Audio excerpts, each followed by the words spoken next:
Ball is brought to you by Triangle Sign Company, a sign of quality since 1921. If your current signage isn't giving you the visibility to attract interest and assist in getting people in your door, then it's time for a custom sign solution from Triangle Sign Company. Whether you're a big or small business, school, or organization, they will design and build a sign that is just right for you. Offering their support for the Hamilton Joes, we thank Triangle Sign Company for their continued support.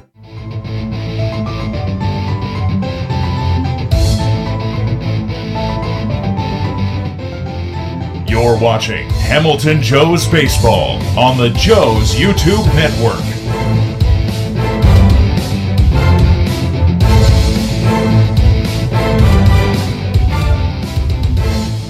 Hello and welcome, Hamilton Joes fan. We are here at beautiful Foundation Field on the banks of the Great Miami River. I'm Reid Maus, joined along here with Zach Verdea and AJ Schraffenberger. Guys, how you doing today? Just grand. Ready for this second game after the Joes get the win in the big first game of the series? Well, fans, get out some Q-tips, unclog your ears, and get ready for our beautiful vocal cords to be spitting out codes that your ears can interpret as words. Blessing your airwaves, I'll call it. How about that? Yes. So, Zach, why don't you go ahead and run us through the visiting Grand Lake Mariners starting lineup? A little bit of a different look. We got Blake Crossings leading off, the shortstop. Number 10, batting 2-hole, we got Jaron Lovely. Number 43, the right fielder. Third for the Mariners, Chris Myers, the DH. Number 40, batting cleanup, Jake McCaw, the first baseman, number 50. Batting fifth for the Mariners, Ryan Stacy, the center fielder, number 36. Sixth, Justin Diaz, the third baseman, number 41. RJ Williams, the left fielder, number 4, will bat seventh.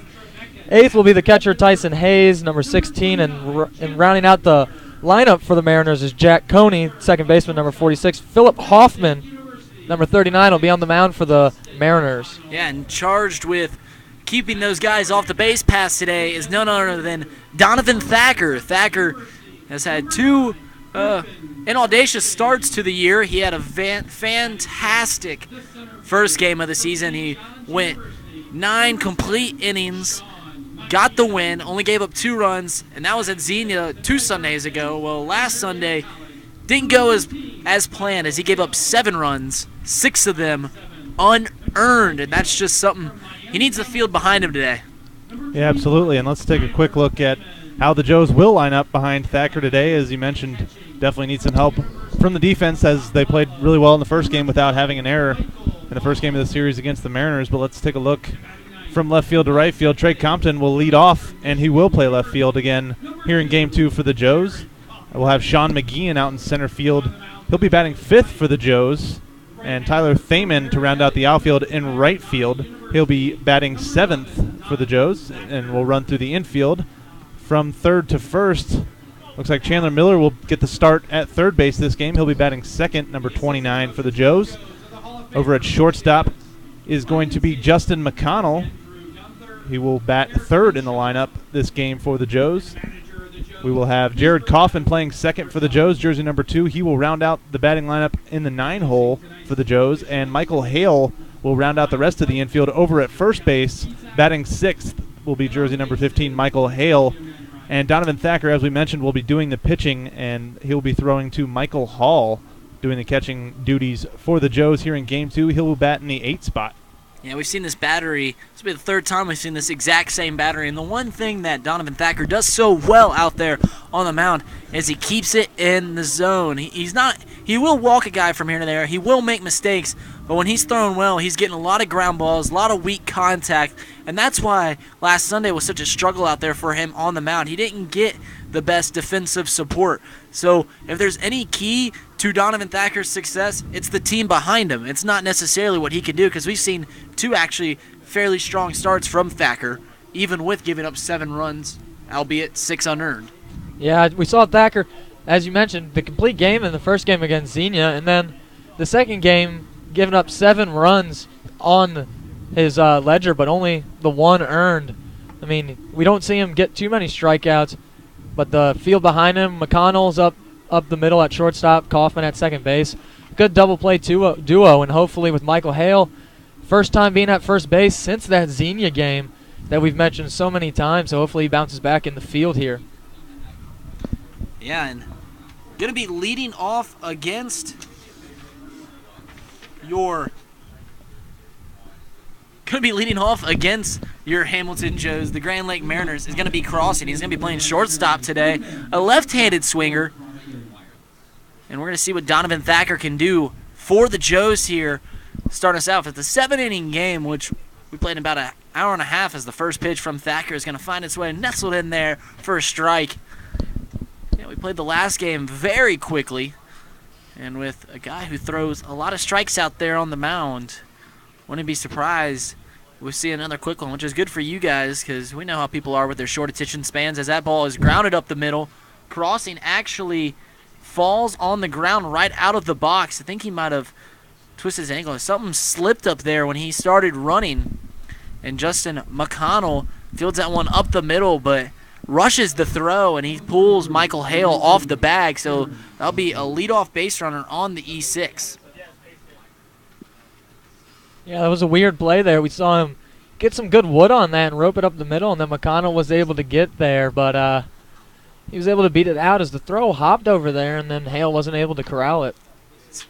As this pitch is going to be first pitch to the 2-hole, Jaron Lovely is lined hard into right field.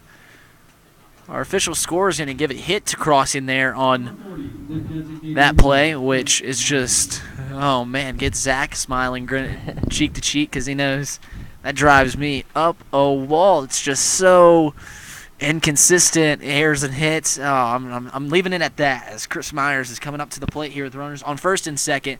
Donovan Thacker in a hole. We've seen him struggle in the first inning in both of his first two starts, as that pitch is going to miss up and away on the breaking pitch. Yeah, nothing more fitting than the first batter of the game, sending a questionable air hit right back up the middle to start this one out. It just makes no sense. We can watch clips all day of questionable hits and errors, and we can disagree and probably be wrong 50% of the time because it's just a crapshoot on whether or not it's a hit or an error. It's up completely to the discretion of the scorekeeper, as that 1-0 pitch goes in there for a strike. Soapbox officially hopped off unless AJ gets me riled up again. I'm going to let you just hop off for now. It'll probably come up later, I'm sure. As the 1-1 pitch is going to be swung on and missed. Breaking pitch there from Donovan Thacker. Beautiful pitch as it started in the zone and then just fell right off the table. And Thacker could use a nice handy-dandy double play.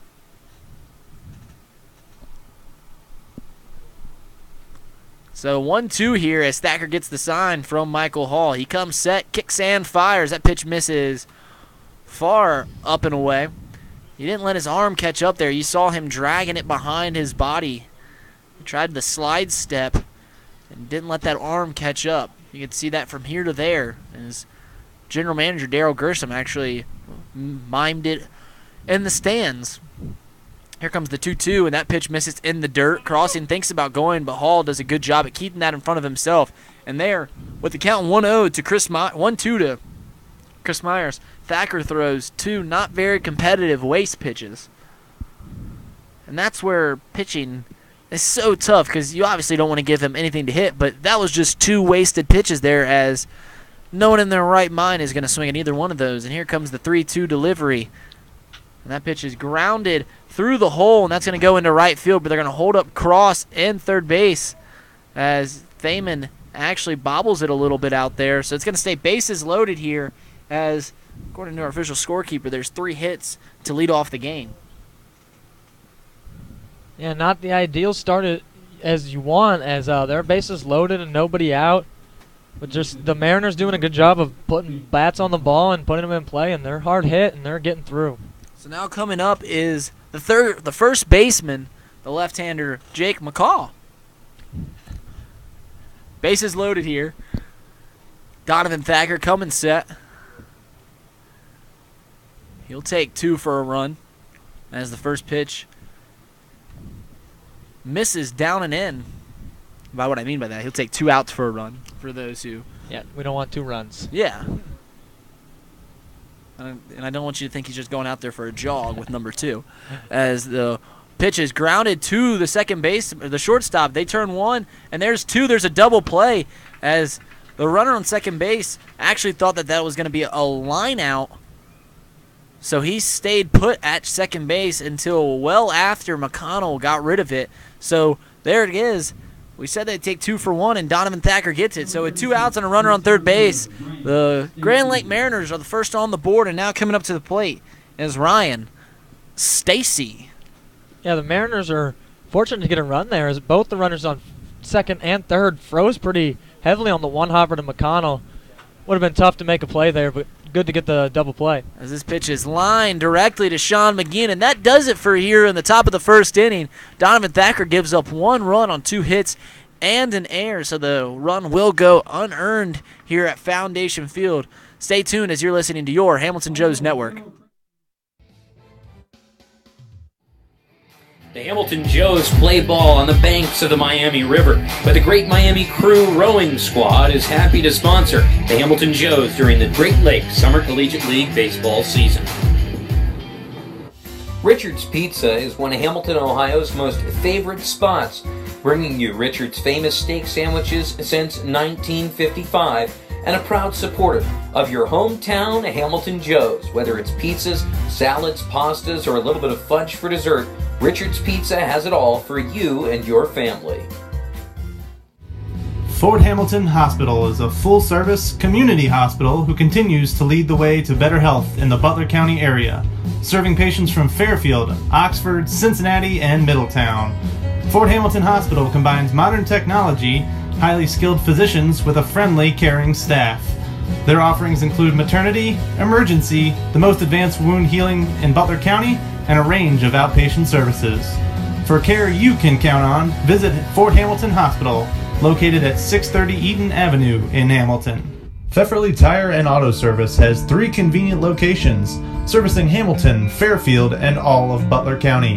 Pfefferly Tire and Auto Service is family-owned and operated, and have been in business since 1994. Whether it's a quick oil change you need, or full-service auto repair, Pfefferly Tire and Auto is the place to go. They have 2 locations in downtown Fairfield and 1 on the west side of Hamilton. For more information, visit them at one of their 3 locations or visit pftire.com. We are back here at Foundation Field, where I actually made an assertion that was incorrect, as Donovan Thacker actually gave up 3 hits in the first, and that run was earned. There's no error, which, as you can tell, is just has me sitting grinds your gears. It does. I could start my own segment, as Trey Compton's going to lead off against the pitcher here for the Grand Lake Mariners. Philip Hoffman, no Seymour, as no Compton's trying to see more balls, as the first pitch is going to miss, and that pitch is going to be lined into center field for a base knock. He comes up on it. Yeah, Compton's been on fire. We saw him just earlier today go 2 for 3 with a couple of hits. Line 1 to right center, line 1 to left center, and that one just to dead center. So doing a good job of Compton being the leadoff man. Yeah, so both leadoff hitters for the team do a good job at getting a base hit to lead off their half of the first. And now coming up to play is Chandler Miller. Chandler Miller is playing third base today. We've seen him switch between third base and second base, but it's nice to see him at the top of the order. I think it's a fantastic call, as he shows the bunt there on the first pitch that misses inside. 1-0 the count. Maybe we can add a segment to the broadcast called Hit or Error with Reid Maus. Error? Show a clip every game and have him decide whether it's a hit or an error. I'll tell you right now, there won't be a whole lot of errors, as the first pitch is going to be in there for strike 1-1.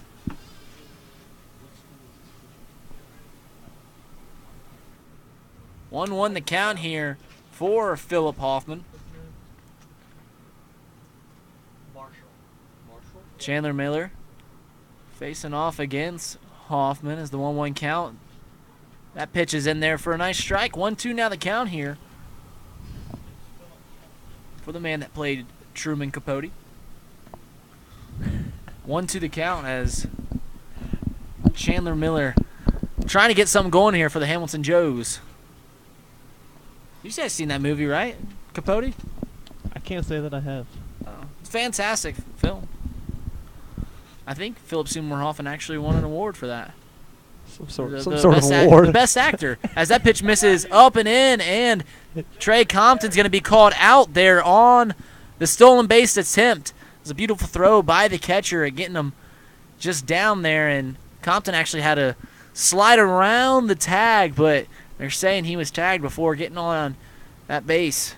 So we got one out here, and the count is 2-1, 2-2. Yeah, that was an awkward play as we saw Compton doing the little jump timing that Reid always talks about, but it looked like he may have thought he got off a little too early. The pitcher didn't notice, and he kind of stutter-stepped a little bit and then ended up paying for it as he was caught stealing.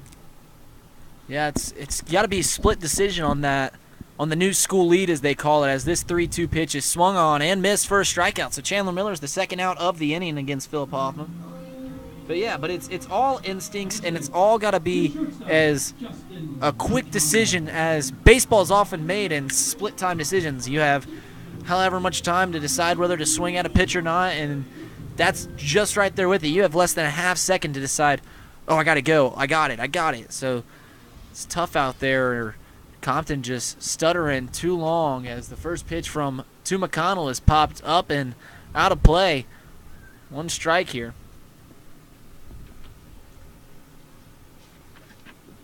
Connell hitting .333 on the young season, 13 hits already in his first 39 at-bats, and 9 RBI to go along with that.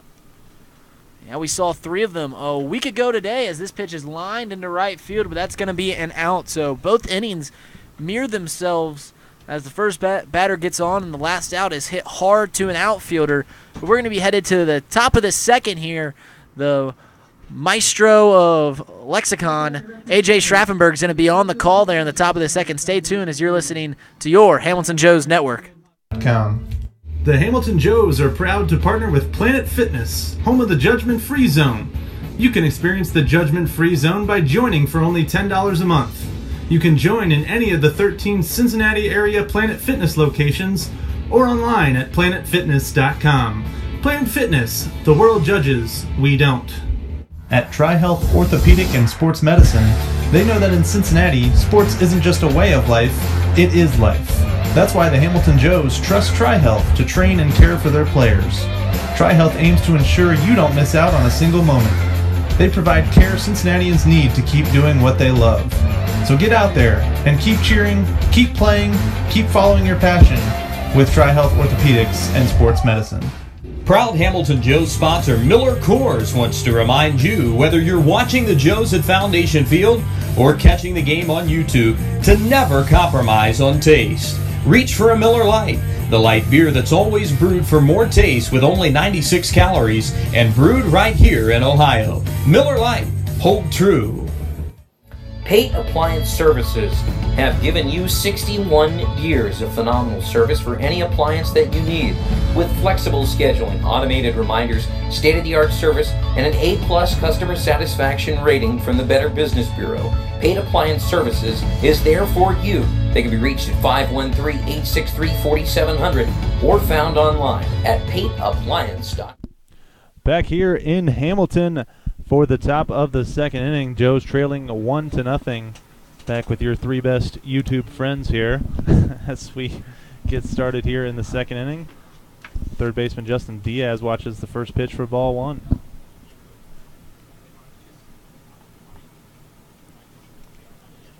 We're actually just discussing AJ AJ's very limited movie selection, very limited movie knowledge. He doesn't watch movies. You know, the funny thing is, the movies that I have seen, though, I can quote start to finish It's all that better than matters. anybody. Ask anyone, really. Have I seen some of the greats? Probably not, but the ones that I have seen, I can quote with the best of them, I'd say. So you haven't watched Mickey Mantle play, but you can remember David Eckstein's every at-bat. I'm Rain Man of the irrelevant, we'll call that. That's Diaz takes a 4-pitch walk here. Eckstein, World Series champion. Well, Yes, pretty he good one was. to remember. Yes, he was. We'll bring up the left fielder R.J. Williams now with a runner on first and nobody out here against Donovan Thacker in his second inning of work. Giving up 3 hits already and 1 earned run back in the first. as my partner Reid Maus would say, with an asterisk next to it. Nonetheless, that's how the official score. We'll put 2 asterisks next to it. Some of the best things in baseball have asterisks next to it. True. Barry Bonds' home run record. Yep. Most homers ever.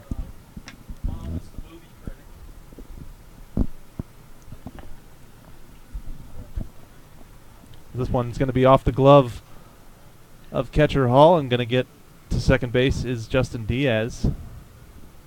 I feel like I'm distracting AJ with my just mindless minutia. Just Makes it more entertaining, honestly. I mean, who wants to hear me talk about a baseball game? absolutely no one. How many people are Exact- watching this right now? Plenty. 1-1 here to R.J. Williams. This one's going to be skied out to left field by Williams, taking a step back first, and then in is Compton. He'll camp under that one and retire Williams for the first out of the inning. So a weird starts the inning or a bad starts the inning for Thacker. 4-pitch walk and then a wild pitch, has a runner on second base. But a good job at getting R.J. Williams out, and he's facing the 8 and 9 hole who've got to be able to get a hit here and to give their team a run. I'll bring up the 8-hole Tyson Hayes doing the catching tonight for the Mariners here in Game 2 of our doubleheader. Thacker's first pitch catches the inside corner at the top of the zone for strike 1. Yeah, and we didn't see Tyson Hayes or Jack Coney on deck in the first game, so be interesting to see how they come off the bench. Hopefully a little rusty and can get out of this inning with someone in scoring position. Thacker's next pitch is fouled off into the Joes dugout. Nobody looks worse for the wear down there. Quickly ahead 0-2 is Thacker.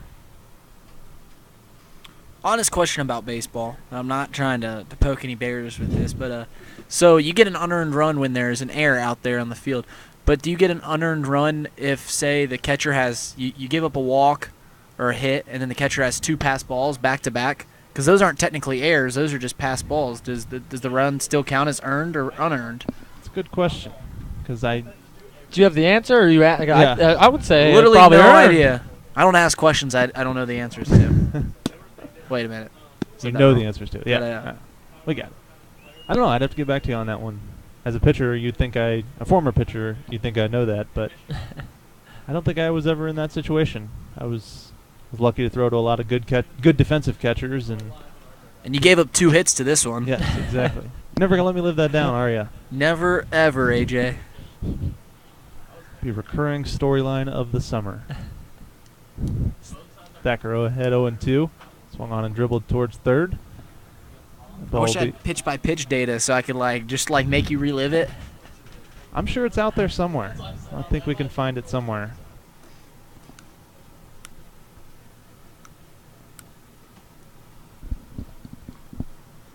Might be another segment of our broadcast coming up.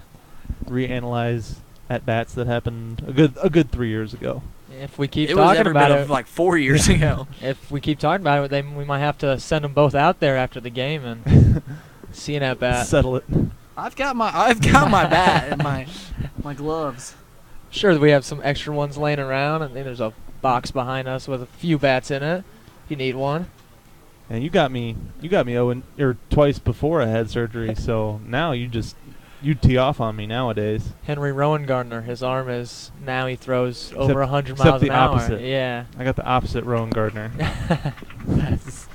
Hayes is going to swing through this one for strike 3 in the second out of the inning. So good job by Thacker having an early base runner in scoring position and finding a way to get 2 outs in the inning. Let's see if he can finish it off here against the 9-hole Jack Coney.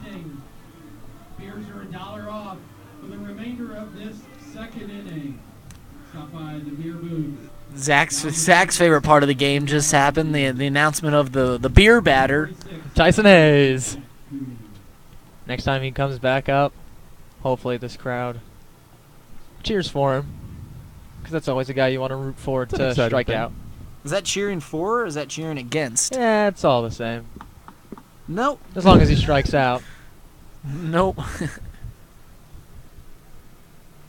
1 ball and no strikes here to second baseman Jack Coney, rounding out the batting order in the 9-hole. This one's going to be half swung and shot back to Thacker. He'll take his time and flip on over to Hale over there at first base to retire the side for the Mariners here in the second. So they get a run in the first inning, but nothing here going for them in the second. We'll head to the bottom of 2. Joe's trailing 1-0. We'll be right back on the Joe's Network. Bridgewater Falls is proud to continue its sponsorship of the Hamilton Joes. Bridgewater Falls offers guests a unique shopping experience with more than 30 shopping destinations, including Target, JCPenney, Best Buy, Dick's Sporting Goods, and many more. Bridgewater Falls also has a wide variety of delicious dining destinations. From burgers to pizza to sushi, experience all of the flavors Bridgewater Falls has to offer. Bridgewater Falls is located just off of Ohio 129 at the corner of Princeton Road and Bypass 4. Come experience great shopping, dining, and services in the heart of Fairfield Township at Bridgewater Falls. M&G Body Shop is your one-stop shop for car repair. Woman-owned and family-operated collision repair center. They can be reached at 513-851-9056 or can be found online at mgbody.com. A proud sponsor of the Hamilton Joes. The Fitton Center for Creative Arts kicks off its 25th anniversary celebrations with its annual season launch party on Friday, August 17th from 5 to 11 p.m. The season launch is a free community event with all parts of the Fitton Center open to the public, including galleries, classrooms, studios, as well as performance and event spaces. Enjoy light appetizers and a cash bar, while the 10-piece River City Party Band will perform on the Riverview Terrace. For more information, visit fittoncenter.org or like the Fitton Center on Facebook. Griffin Dorsching will lead things off for the Hamilton Joes here in the bottom of the second inning, trailing 1-0 in the young second game thus far, as Griffin will foul this one off back to the screen for strike 1. Dorsching followed up his home run day in Cincinnati with 1 for 2 last game. He got walked, reached 2 of the 3 times, so look to stay hot. This one swung on and hit deep down the left field line. If it stays fair, it looks like it's going to be gone, and it is. It sneaks just over the 330 sign out there and left, and Griffin Dorsching has tied this game at 1. Dorsching leading the Great Lakes League in home runs, and he's homered in consecutive days as he's hustling around third base and running home like he's trying to beat a throw out. But he just shows time and time again, while he was a freshman All-American in Division I baseball, as when he gets a hold of a ball, it's not coming back into the field of play. No, it is not. He does not often swing for singles, as he has a very powerful swing, and that'll be his 5th of the year leading the Great Lakes League, as Reid mentioned, and that'll bring up McGee, and he'll take the first pitch for strike 1.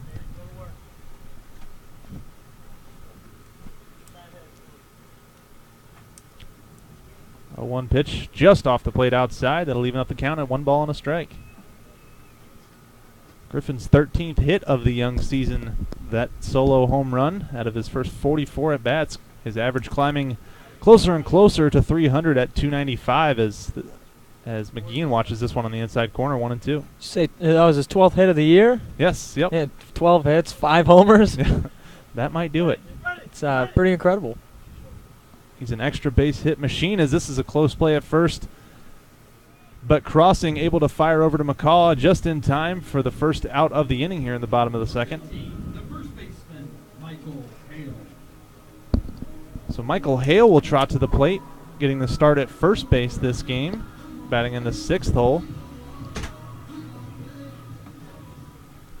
We've mentioned several times his struggles in the last game defensively, making numerous errors, as we've mentioned several times, but manager Adam Grissom trusting him enough to give him the start here in this game, and thus far, early on in the game at least, has had a good bounce-back game. Did I hear someone talk about errors? Yeah, I mean, you hate to hamper on it, but really, you don't see 5 errors in a game too often. Yeah, it definitely became a big story coming into the first game of the doubleheader with him at designated hitter as he flies out here to center, but obviously getting the start defensively this game and hasn't made any mistakes yet, so that's what we can build on from there. 2 outs here now in the bottom of the second. That'll bring up Tyler Thaman, right fielder, batting in the 7 hole, getting the start after coming in as a defensive substitution in the 5th inning of last game and hitting a 2-run home run in the bottom of the 6th in his first and only at bat. Yeah, not the same game, but this is the first time that we've seen two Joe's homers in the same day. And Thaman really, in his only at-bat last game, sent that one out pretty quickly. So we'll see if that helps him get hot for the rest of the season here and get things going. Thaman fouls that one off, and he's behind in the count 1-2.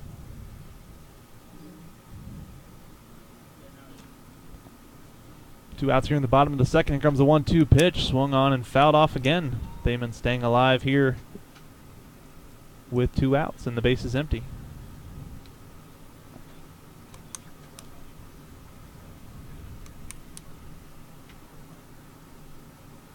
Comes the another 1-2 pitch. This one way up and away, off the glove of catcher Hayes, and that'll even up the count. 2 balls and 2 strikes.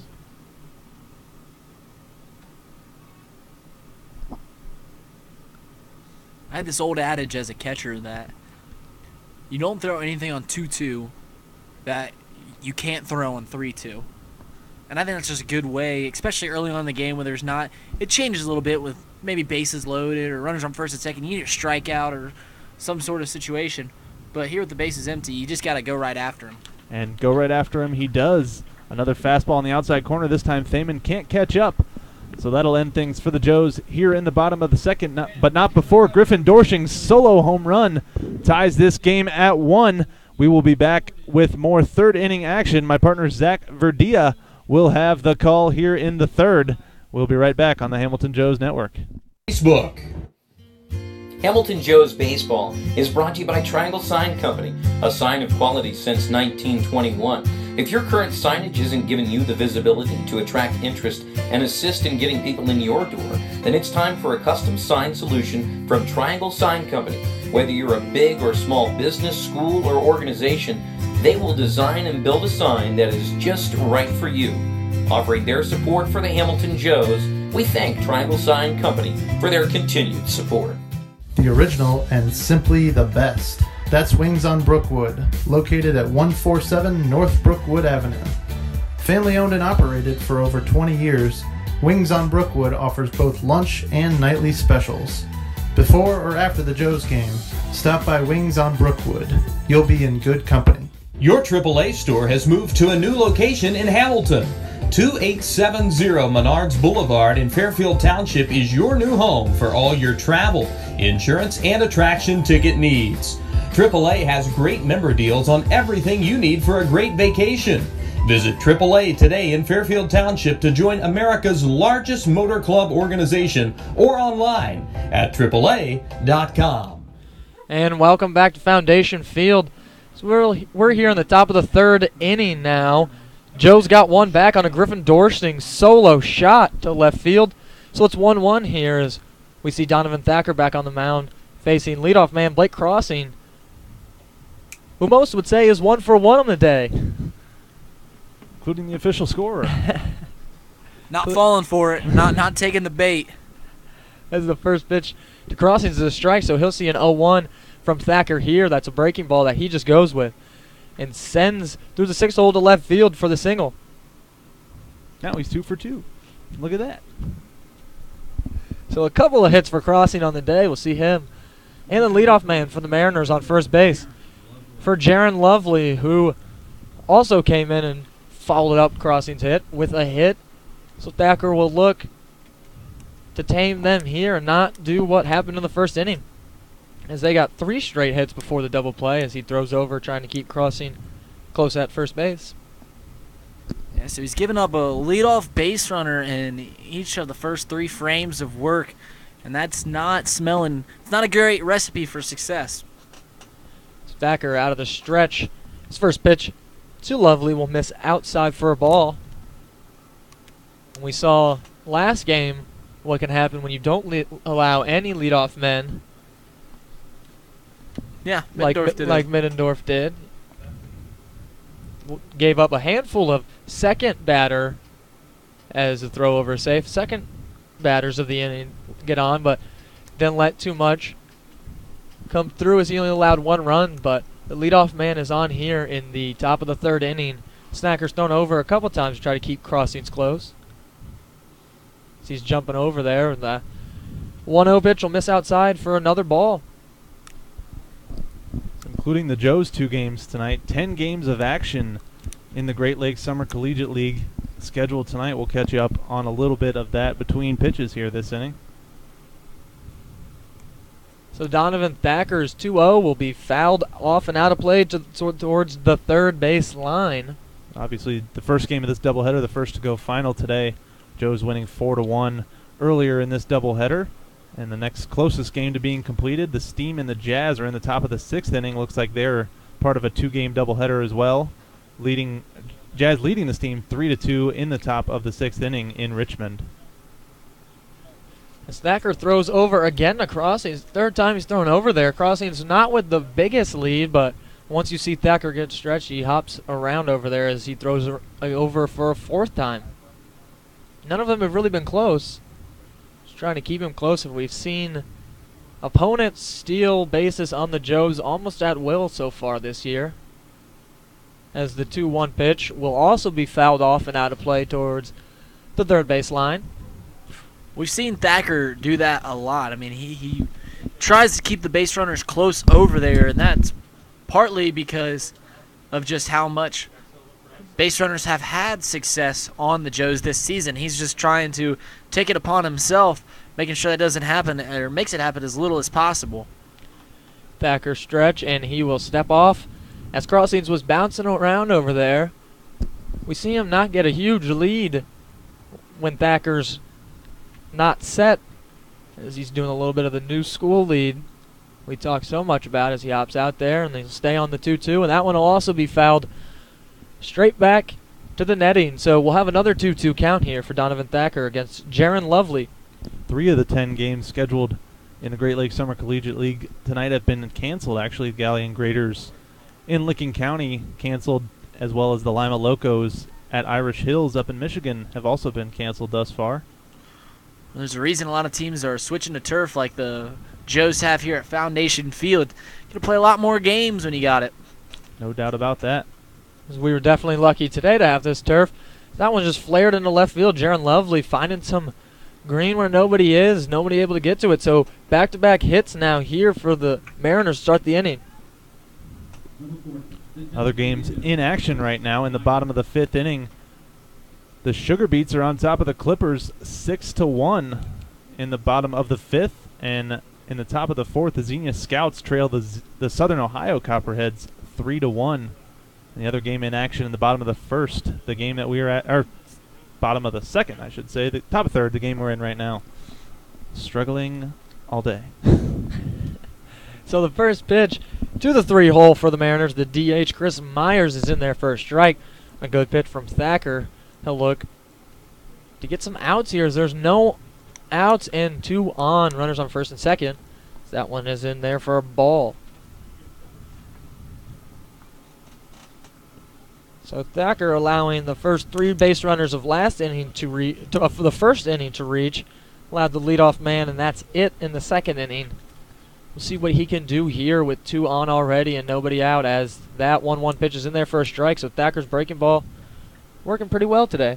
Yeah, he didn't try and get Myers to ground out. We saw them get a double play there in the first inning, but it was probably a batter too late, as it did get a run across. They sacrificed the run for 2 outs, and if he got it here with first and second instead of the bases loaded, that'd be huge. And another little flare sent out there, but this one will stay in the infield, and Justin McConnell will be there easily to make the play. Yeah, an infield fly rule. I always wonder to myself, like, if you just drop, I mean, I know you still get the out, obviously. I know how baseball works, but if you just drop, trying to create some chaos for the base runners, because, I mean, I've been on the bases when an infield fly rule is dropped, and you kind of just lose your mind out there. You're like, well, what's going on? Like, your initial instinct is go to the next base, but you're like, wait a minute. You're not forced to, and that's the one thing that's very weird about infield flies, but definitely if it's low like that, you kind of get the idea that you're not supposed to go anywhere. But I've been in that situation before as well, and it's definitely a nuance of baseball. So now we see Jake McCall, the first baseman for the Mariners. He has a 1-1 count here now after the first pitch misses. Thacker comes right after him on the second pitch and has a strike. Can I be the first McCall of this at bat? I know I missed the first one, but I'll take the first one of the second at bat. Need to have at least did one that? McCall every Is at bat there as he Burton here? swings and misses on that one that either fouls off his leg or was just a breaking ball that he swung at and hit him. But he'll have 2 strikes regardless as the lefty, number 50, seeing a lot of high numbers, kind of different. But McCall will have a 1-2 count here with 1 out. Yeah, only one single-digit jersey number in the whole starting lineup this second game. Another fun fact for you tonight. And that one is sent over to That's Kaufman. going to be a double play and right he'll there. And he'll snag him there. So unconventional double play, and the Joes get out of the inning. No runs on 2 hits for the Mariners, but they get out of it here. We'll go to the bottom of the third. Joes tied 1-1 here on your Hamilton Joes Network. Smoothie King, we believe the best ingredients come from nature. That's why we keep adding more whole fruits and vegetables to our smoothies to help you get more out of every sip. At Smoothie King, we've added real whole raspberries bursting with fresh, crisp flavor just in time for summer. Try an angel food raspberry or Greek yogurt raspberry smoothie for a limited time only. Enjoy whole raspberries at any of the 8 Cincinnati area Smoothie King locations. Smoothie King, smoothies with a purpose. Proud partner of the Hamilton Joes. In its 70th year of operation, All Wealth Federal Credit Union is proud to partner with Hamilton's hometown baseball team. All Wealth is Hamilton's only homegrown credit union, ready to assist with all of your financial needs. Their friendly staff are here to help the residents of Hamilton and Butler County live the American dream. Visit allwealth.org today and see how you can hit a financial home run with All Wealth.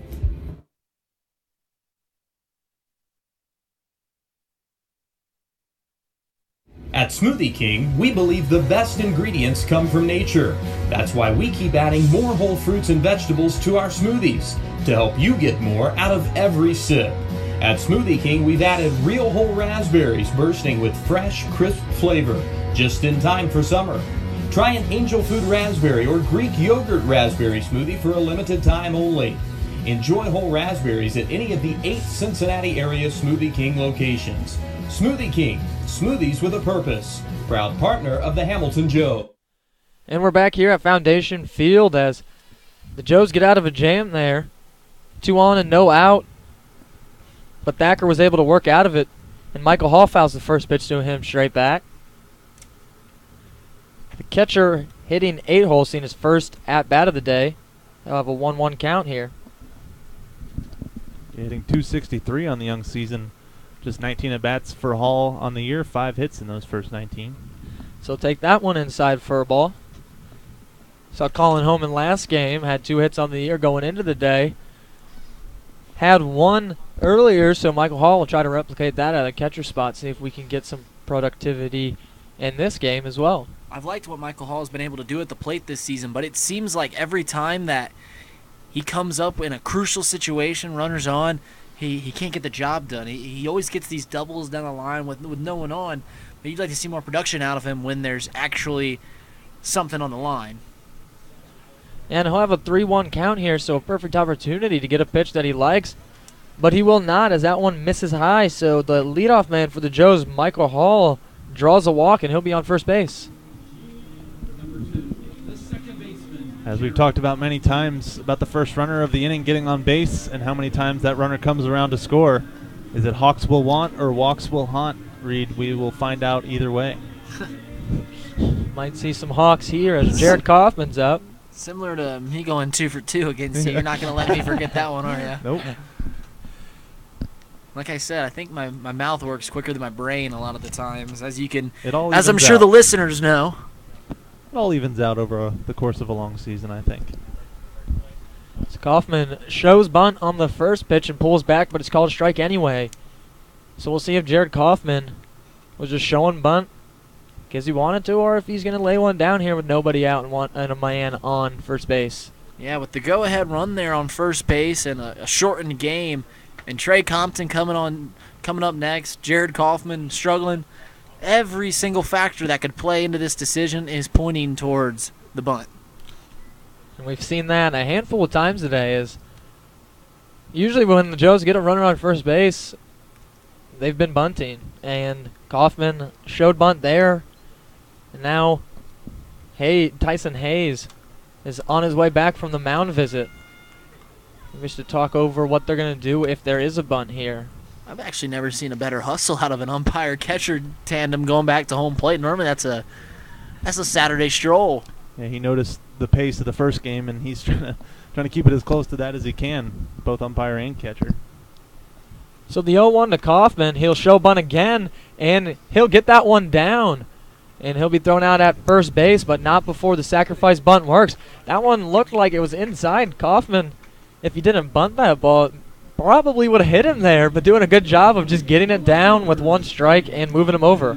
Yeah, it's actually when you turn to bunt, you feel pretty defenseless. And when a pitch is coming at you, it's more of a fight reaction than a flight. You're not really trying to get out of the way. You're just like, I got this thing that can protect me from getting hit. I'm going to use it. And he gets the bunt down, perfectly executed, put it right down the line. And now Compton's up with a runner on second and the go-ahead run on second at that. As the first pitch to Compton will miss low for a ball. And this RBI opportunity with a runner in scoring position and just one out in a tied game 1-1. Philip Hoffman still working out there for the Mariners as that one gets the outside corner there for a strike, so it's a 1-1 count now.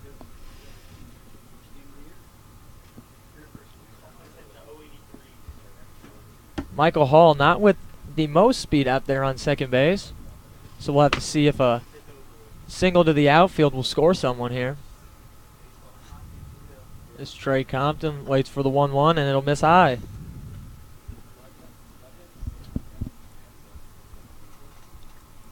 Hoffman walked the first batter of the inning before we saw a sac bunt.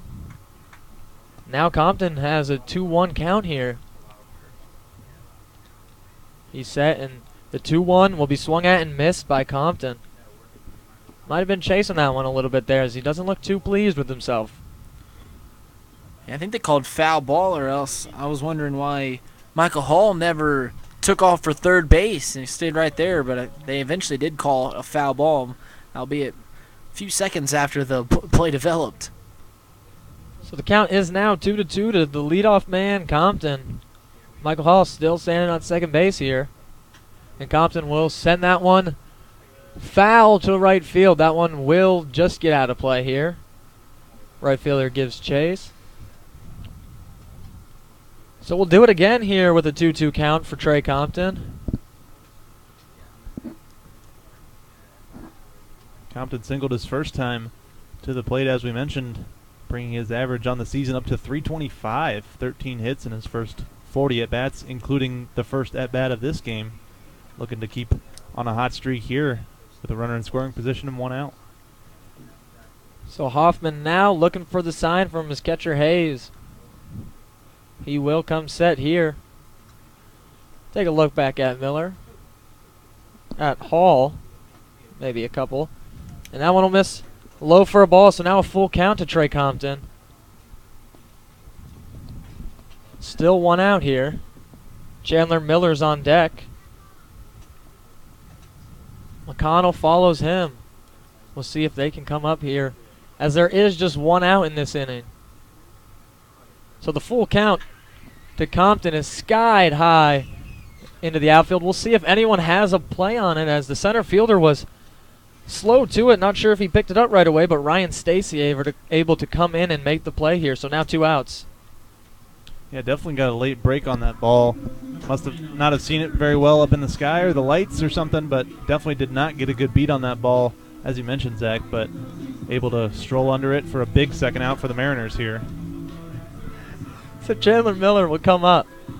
With that runner still standing on second base, the leadoff man, Michael Hall, walked. Went to second base on the sacrifice bunt by Jared Kaufman. So Joe's had a runner in scoring position and just one out. So after Compton lines out, Miller will send that one back up the gut, and Michael Hall will come around to score easily. Chandler Miller with the RBI single right up the gut to give the Joes the 2-1 lead here in the bottom of the third inning. You actually couldn't hit one any more perfectly than that. It was hit just right enough for Crossy not to get to it and just quick enough to get past his glove, but it didn't go more than 15 feet beyond the infield. I mean, the center fielder had to come a long way just to get to the ball, and it was at a complete stop by the time he get it. I mean, it was just perfectly hit to get in the outfield. A Texas leaguer. The definition of hitting it where they ain't, I would definitely call that one. And the perfect hit to get someone with maybe not the best speed in Michael Hall home easily without even a throw, as Justin McConnell will swing right through the first pitch. We'll have an 0-1 count here. So the Joes taking the 2-1 lead after scoring 1 in this inning. They got 1 in the second. Mariners got theirs in the first, so there's been a run in every single inning so far. But the Joes lead at 2-1. As McConnell lined out in his last at-bat. Sent one to right field. As the 0-1 will miss. Yeah, and Reid mentioned earlier about it being never too early to take the lead in such a shortened game when you're only playing 7 innings. I think that reigns important here in the bottom of the third inning with the Joes jumping on top here 2-1. Now, most things I say are actually pretty important, believe it or not. Did you fit through the door with your head that big today? As the 1-1 will miss low to McConnell. Now, I had to get a little grease on it and just squeak it by. Luckily, it was warm out, so it was just sweat. Carry a can of WD-40 with me at all times. So McConnell waiting on the 2-1 pitch here from Hoffman. Hoffman's pitch will miss low and outside, so McConnell will have a hitter's count here with 3-1 and 2 outs and a runner on first base. Man on first base is Chandler Miller, who we just saw with an RBI single to break the deadlock. So the 3-1 to McConnell will freeze him there, and it'll be a full count coming up. Yeah, with the full count, 2 outs, a ball in the gap should score Chandler Miller if McConnell is able to put the barrel on the ball. So Hoffman's looking in to get his sign on the full count to the Joes 3-hole. He'll set, be ready for this one. As that one's sent to center field, center fielder's back, and he will camp under it to make the catch. So the third out of the inning, the Joes leave one stranded on first base, but not before Chandler Miller's RBI single scoring Michael Hall. The Joes lead 2-1. Reid Maus will pick it back up in the top of the 4th inning. I wish I had a better intro for him, but he'll be the one to take it over. We'll be right back on your Hamilton Joes Network. Joes. Fort Hamilton Hospital is a full-service community hospital who continues to lead the way to better health in the Butler County area, serving patients from Fairfield, Oxford, Cincinnati, and Middletown. Fort Hamilton Hospital combines modern technology, highly skilled physicians with a friendly, caring staff. Their offerings include maternity, emergency, the most advanced wound healing in Butler County, and a range of outpatient services. For care you can count on, visit Fort Hamilton Hospital, located at 630 Eaton Avenue in Hamilton. Bridgewater Falls is proud to continue its sponsorship of the Hamilton Joes. Bridgewater Falls offers guests a unique shopping experience with more than 30 shopping destinations, including Target, JCPenney, Best Buy, Dick's Sporting Goods, and many more. Bridgewater Falls also has a wide variety of delicious dining destinations. From burgers to pizza to sushi, experience all of the flavors Bridgewater Falls has to offer. Bridgewater Falls is located just off of Ohio 129 at the corner of Princeton Road and Bypass 4. Come experience great shopping, dining, and services in the heart of Fairfield Township at Bridgewater Falls.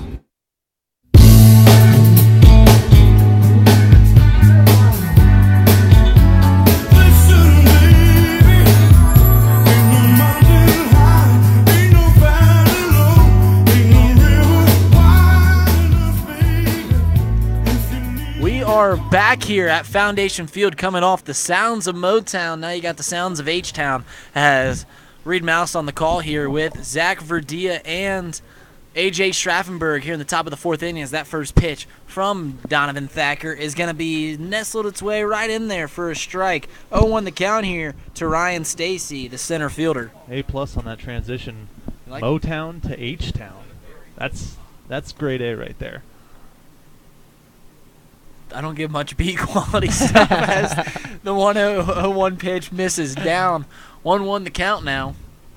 We're just having fun up here in the press box. And 2 baseball games. That's what you're supposed to be doing. You're supposed to be having fun at the ball game. And lucky for you listeners and viewers, you get to enjoy the fun. It's like you're in the press box with us, except for you can't talk, as the 1-1 pitch is going to be fouled down the first base line. They can talk. We just Send us something on They can't Twitter. hear How us. about that? You can Reach tweet out to us. us on You can put Twitter. some comments on our YouTube channel. Love to hear from you guys. Keep it PG.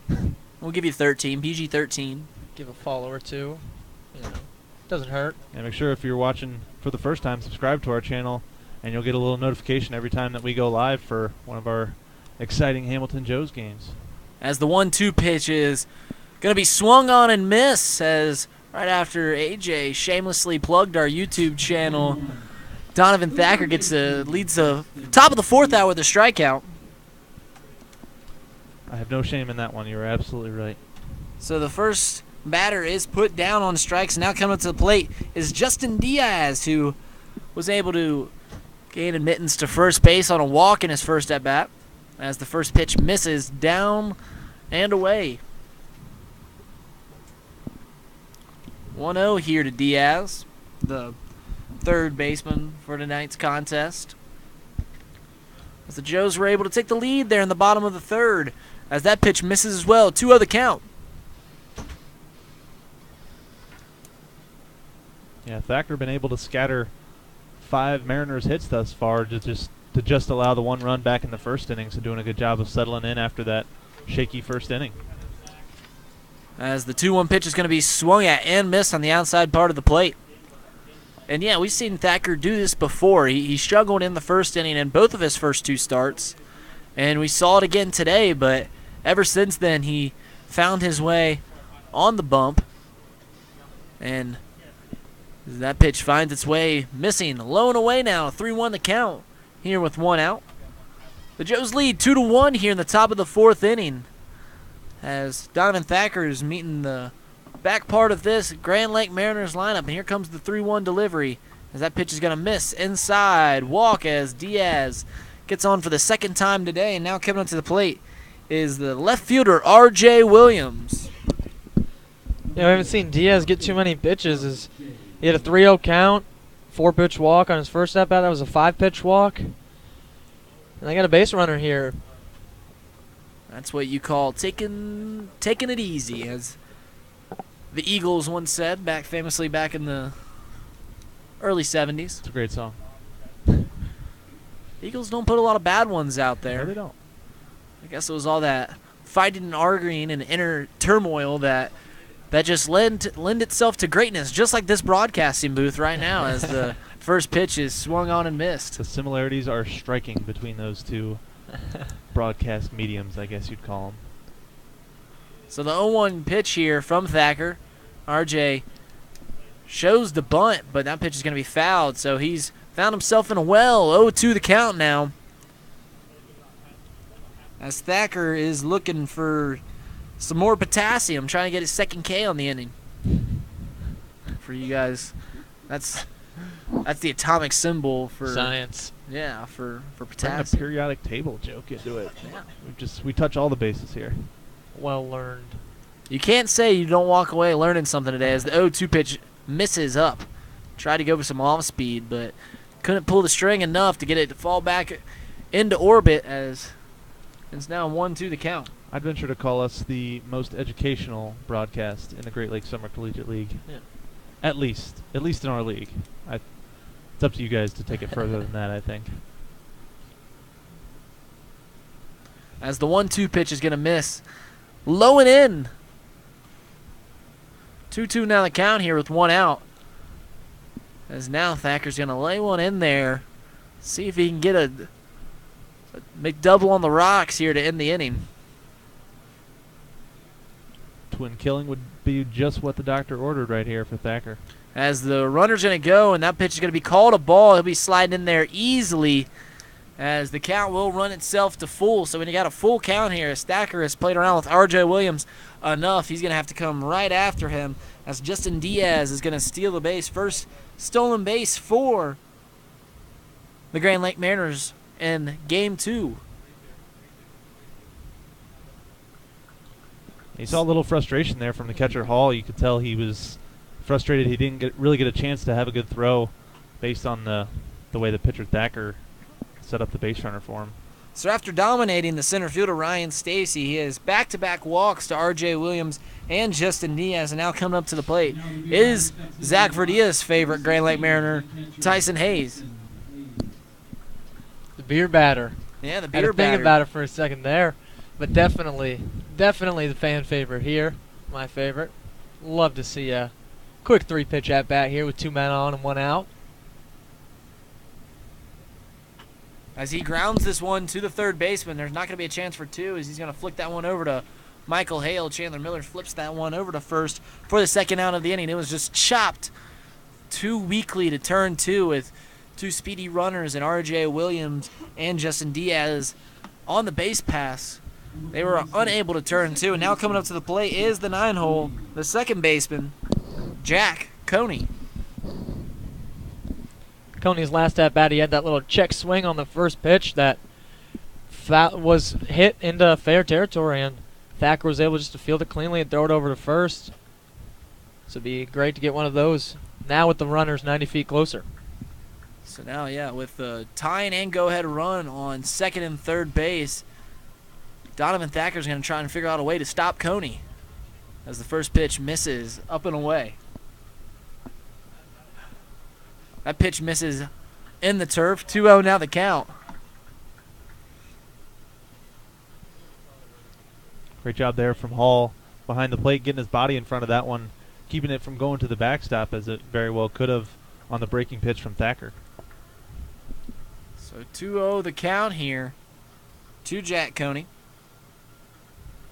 Thacker shouldn't be toying with the bottom of the order as much as he is.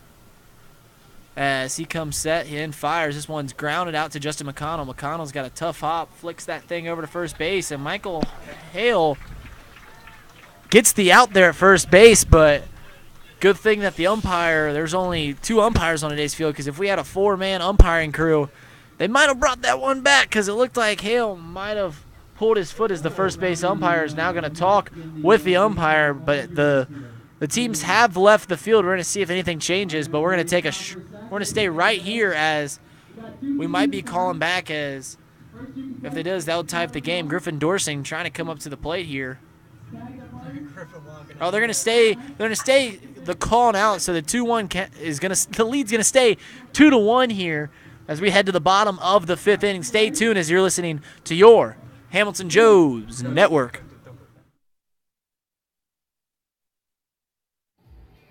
The Hamilton Joes play ball on the banks of the Miami River, but the Great Miami Crew Rowing Squad is happy to sponsor the Hamilton Joes during the Great Lakes Summer Collegiate League baseball season.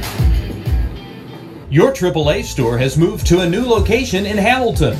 2870 Menards Boulevard in Fairfield Township is your new home for all your travel, insurance, and attraction ticket needs. AAA has great member deals on everything you need for a great vacation. Visit AAA today in Fairfield Township to join America's largest motor club organization or online at AAA.com. In its 70th year of operation, All Wealth Federal Credit Union is proud to partner with Hamilton's hometown baseball team. All Wealth is Hamilton's only homegrown credit union, ready to assist with all of your financial needs. Their friendly staff are here to help the residents of Hamilton and Butler County live the American dream. Visit allwealth.org today and see how you can hit a financial home run with All Wealth. We are back here at Foundation Field here in the bottom of the 4th inning, as coming up to the plate will be the big man himself, Griffin Dorsing. He'll be tasked with facing off against this Grand Lakes pitcher. As the first pitch is going to miss, low and away. 1-0 the count here. As Philip Hoffman is going to try and figure out a way to get Dorsing out. Last time they faced each other, Dorsing had the upper hand by about 4 total bases. By about 335 feet, I'd say. Yeah. So 2-0 the count here to Griffin Dorsing. You do not want to fall behind to this big fella. As Hoffman gets the sign from Hayes. Kicks, fires, and deals. And the pitch is swung on and missed as Dorsing was trying to have lightning strike twice. I think if he would have made contact with that one, would have been near that steeple over there in left center. Yeah, would have hit high off the St. Joe's Church as that pitch is fouled off. Tried to hit that one into downtown Hamilton somewhere. I think you got to hit a little farther foul to get it near downtown. I think you can send it near. We are headed towards St. Joe's Church, of course, the old German Catholic Church, as the 2-2 pitch is swung on and missed from Griffin Dorsing. So the first out Philip Seymour Hoffman gets in the form of a strikeout. And now coming up to the plate is Sean McGeehan.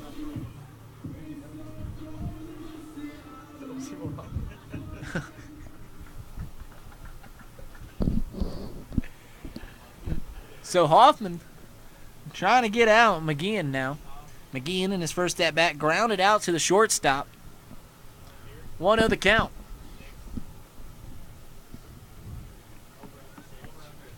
Here comes Hoffman's pitch as he misses that one. 2-0 now. Hoffman falling behind McGeehan like he fell behind Dorsing, but he had success. So why not go back to the well again? Here comes the 2-0 pitch. And that pitch is fouled straight back. 2-1 now the count. McGeehan we've seen on and off again, playing center field every time he is out there because they have absolute confidence in his ability to play center field. We've seen a slew of center fielders out there. Chris Hamilton, Trey Compton. But when Sean McGeehan is in the lineup, he gets that start. He gets that position as that pitch is fouled straight back. 2-2 now the count. Yeah, very confident with his defensive abilities. Obviously, as we've talked about in the first game and here in the second game, still trying to get his offense to where he wants it to be. Just 4 hits in his first 20 at-bats, including the first ground out of the game back in the second inning of this game. So similar to the last at-bat, Hoffman, after falling behind 2-0, is peppering the strike zone as McGeehan fouls that one off again. 2-2 remains the count here. He gets the sign from his catcher, Hayes. He kicks, fires, and here comes the pitch as that pitch misses up. Full count now as we are at the midway point of this game. Only playing 7 a day with the rain and the shortened day. As that pitch misses for a walk. There's going to be a runner on first base here, and Michael Hale coming up to the plate. That was a great at-bat by McGeehan there.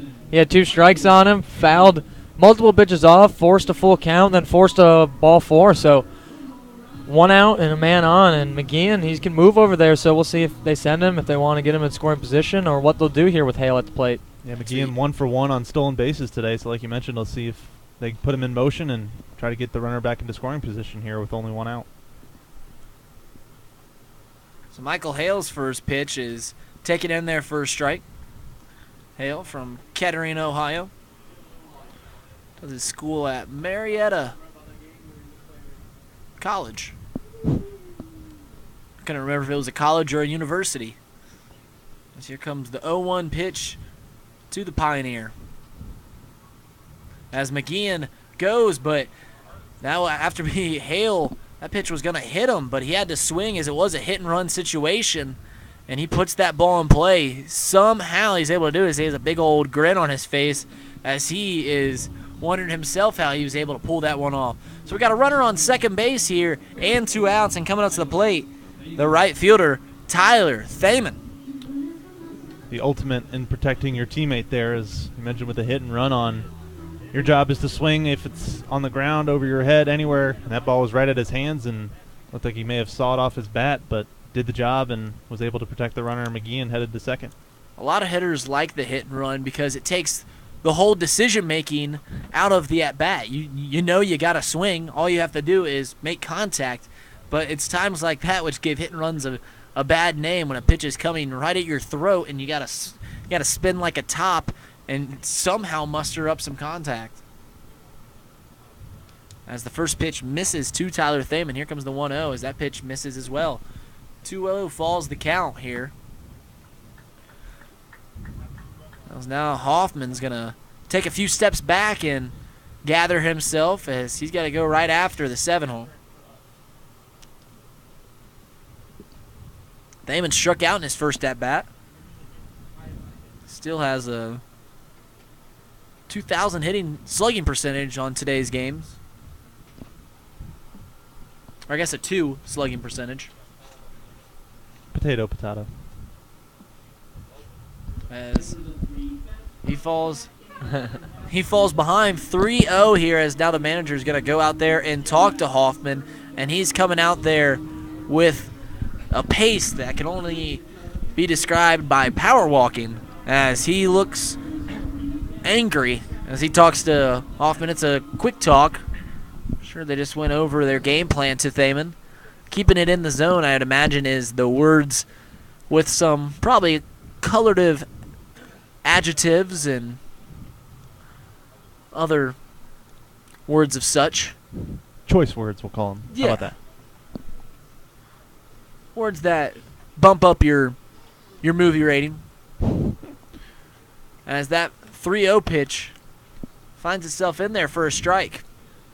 Yeah, the Mariners may just want to buy some time just to see how this at-bat goes, because they have someone warming in the pen. They've had him out there. Can't see the number too well. A single digit of some sort, but we might see him soon enough. As that pitch misses up and in there, so that's a walk here to make it first and second with 2 outs here in the bottom of the 4th inning.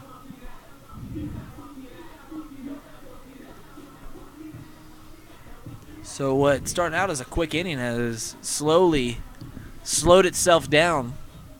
And now coming to the plate is Michael Hall. Michael Hall walked in his first at-bat. That was just last inning. He came around and scored on the Chandler Miller single. So Hall, one of 3 catchers on the roster. One of 2 catchers that has been playing on and off again. The 3rd catcher we haven't seen any of is Eli Gora, who is dealing with some physical ailments. As the first pitch misses to Michael Hall, up and in. 1-0 the count here to the other half of Donovan Thacker's battery. And here comes the pitch from Philip Hoffman as it finds its way in the strike zone. 1-1 the count here. We'll see if Hoffman, who has slowed down his pace to the game, he was working with a great pace there earlier, but here later on he's slowed things down because I think he's struggling to find the strike zone, as the 1-1 is going to miss up as well. And he's going to take a few steps behind home plate, or behind the pitcher's mound.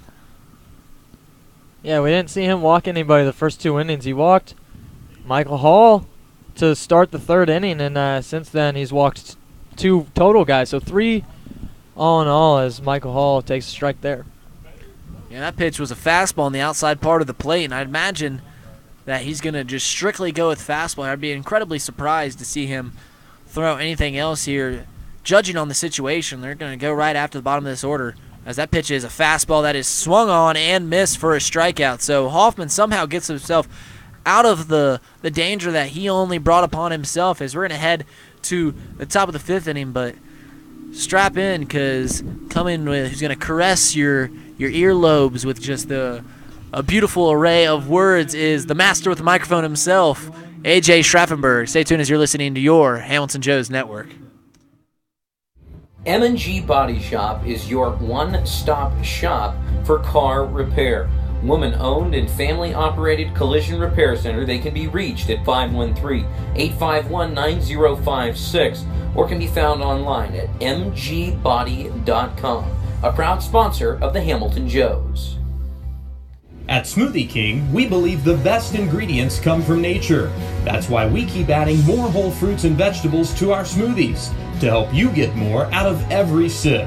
At Smoothie King, we've added real whole raspberries bursting with fresh, crisp flavor, just in time for summer. Try an angel food raspberry or Greek yogurt raspberry smoothie for a limited time only. Enjoy whole raspberries at any of the 8 Cincinnati area Smoothie King locations. Smoothie King, smoothies with a purpose. proud partner of the Hamilton Joes. The original and simply the best. That's Wings on Brookwood, located at 147 North Brookwood Avenue. Family owned and operated for over 20 years, Wings on Brookwood offers both lunch and nightly specials.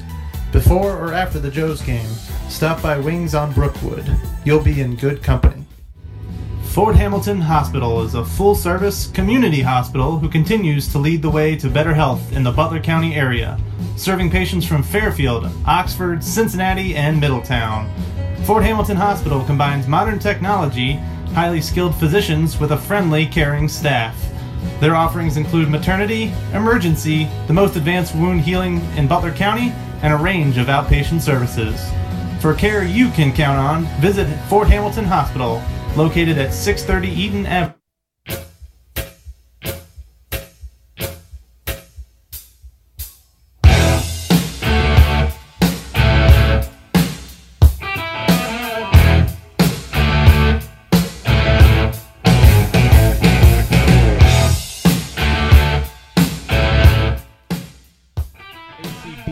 Back in black as we are back here in the 5th inning, top of 5 here in near downtown Hamilton.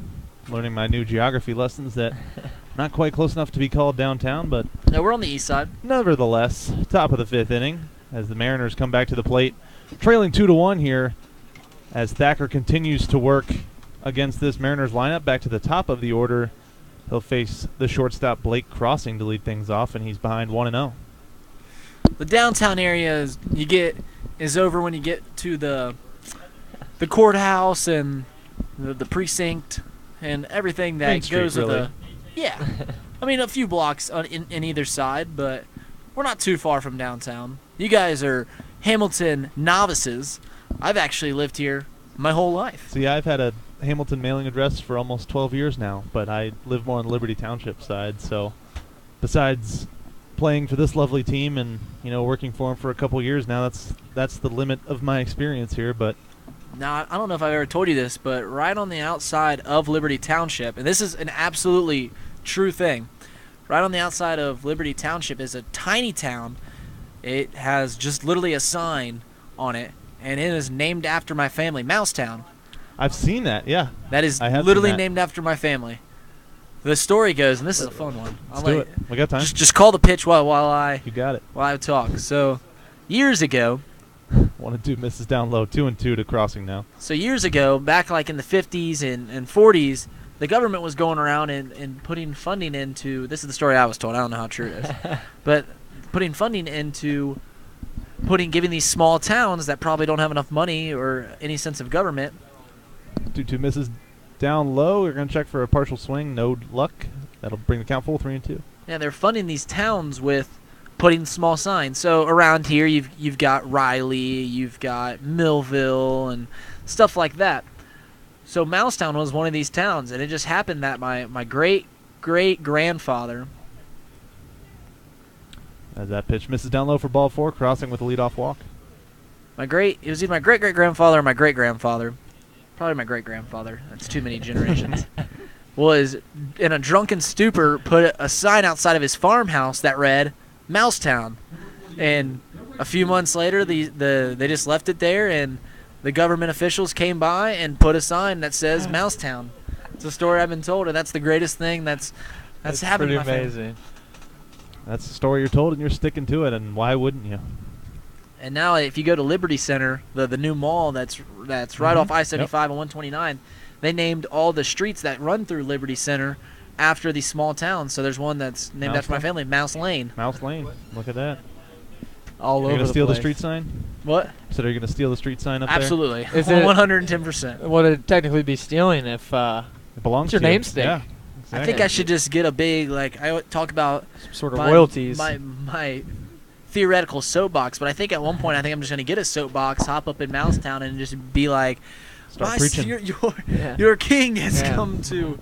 I'm back. 0-2 here to the right fielder, Jaron Lovely. 2 for 2 on the game thus far. 2 singles in the first and third innings. In the less important baseball game that we have going on here. 0-2 pitch misses upstairs. 1 ball and 2 strikes. Mariners still trail 2-1 here in the top of the 5th inning of our 7-inning game here. As we've mentioned many times, game 2 of our doubleheader. Joe's on top here in the top of 5. 1-2 pitch, swung on and missed. Good pitch, running the fastball upstairs from Thacker there, and he'll have his 3rd strikeout of the evening. Great pitch by Thacker after walking the leadoff man on full count. So he worked the count a little bit, but getting Jaron Lovely to swing at the high pitch there to get the first out of the inning. So Thacker will see the designated hitter now, the 3-hole hitter, Chris Myers, stride to the plate. 1 for 2 here in game 2 of our doubleheader.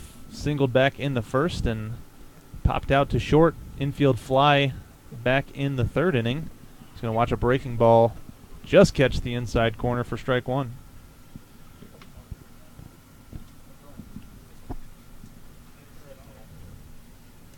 Runner on first. It's Blake Crossing, the shortstop leadoff hitter.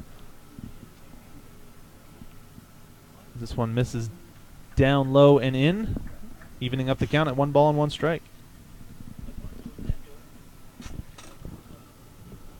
Mariners have left 5 runners on base thus far in just 4 innings of play. Yep. 1 for 10 thus far with runners in scoring position. Yeah, both times Thacker's been in a world of trouble, he was able to get a double play to really help him out of that. Of course, in the 1st inning with bases loaded, and in the 3rd with runners on 1st and 2nd. This one fouled off his leg from Myers, and he'll be behind quickly. 1 ball and 2 strikes.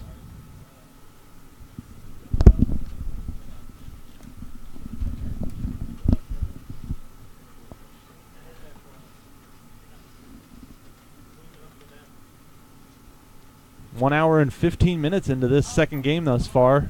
We're about 15 minutes away from where our 1st game ended, so obviously not on quite the same pace here in game 2, but the Joes will take it as they lead by 1 run here in the top of the 5th as Crossings is on his way to 2nd. The pitch misses down and in. The throw into 2nd is not going to be in time. Good tag out there from McConnell, but the throw Crossings just beating the throw, I should say, as he has his first stolen base of game 2 here. Yeah, I mean, Crossing just had a beautiful jump right there, and Hall had a great throw, got rid of it quickly. McConnell actually tagged and had a fantastic tag, but sometimes it's just the damage is done when you get a lead that good. Yeah, great speed and a great lead, as you mentioned, Reid, from Blake Crossing there, as this one misses down in the dirt with a fastball. Great job by the catcher Hall, keeping that on his body and in front of him to keep Crossing off a 3rd and keep the count at 3-2. Yeah, I think that was probably one of the best throws and tags put down we've seen so far this year. Just Joe's not having the luck early on in the season of throwing guys out. So this is the 21st batter faced by Thacker here in this game. They're going to try a pickoff throw to 2nd. This one almost gets out into center field. Good job by McConnell keeping that one in the infield and keeping Crossings off 3rd yet again. There's those little nuances that you just see and that we just saw in baseball right there is Thacker's throw almost sailed into center field, but McConnell luckily grabbed it. But the center fielder came charging in to back it up. The second baseman was running behind. Those are the little plays in baseball that really add up to team victories. Those are the things that the good teams do.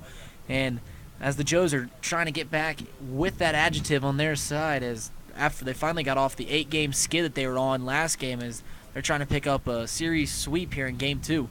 Yeah, those are the little things when you're playing baseball that coaches really harp on in practice and things of that nature. They like to see guys doing the little things, backing up bases, especially as a pitcher and, position players being all around. It's a big thing that you see when you're playing the game, and obviously now that we're calling it, definitely something to look forward to. As this one's fouled off, the 7th pitch of the at-bat is fouled off, and we'll see yet another 8th pitch to Chris Myers, the designated hitter. And we saw Thacker walk the leadoff man Blake Crossings on a full count. So he's really working him here, and hitters are doing a good job of fouling him off, but Thacker's still going right after him and pumping in strikes. Here comes the 8th pitch of the bat from Thacker, fouled off yet again off the mask of catcher Michael Hall, and that'll be yet another 3-2 pitch on the way coming up here soon.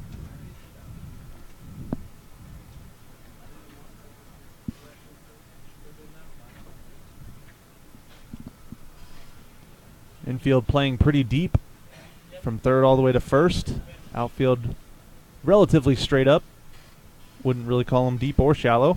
3-2 pitch grounded over to the first baseman, Michael Hale. He's able to get a backhand on that ball and able to beat Myers over to first base for the second out of the inning. Crossing does make his way to third base.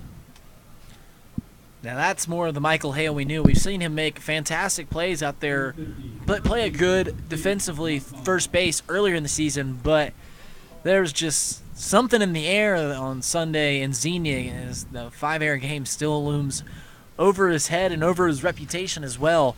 But it's a good step in the right direction on that ball.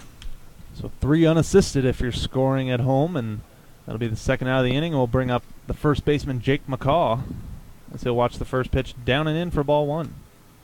Yeah, that wasn't the easiest play for Hale, as it took a couple hops right before he was able to snare it on the one right before him and get over to first base. So looking to strand this guy at third base now with 2 outs. Keep this lead at 1 run. 1-0 pitch from Thacker. Great fastball there on the inside corner. A lot of arm side movement there. And that catches the inside corner to even up the count at 1.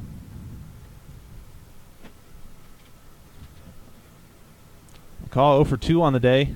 Grounded into a double play back in the first inning and also lined out to second in his second at bat in the third inning. And fouls this one off and he's quickly behind 1-2. So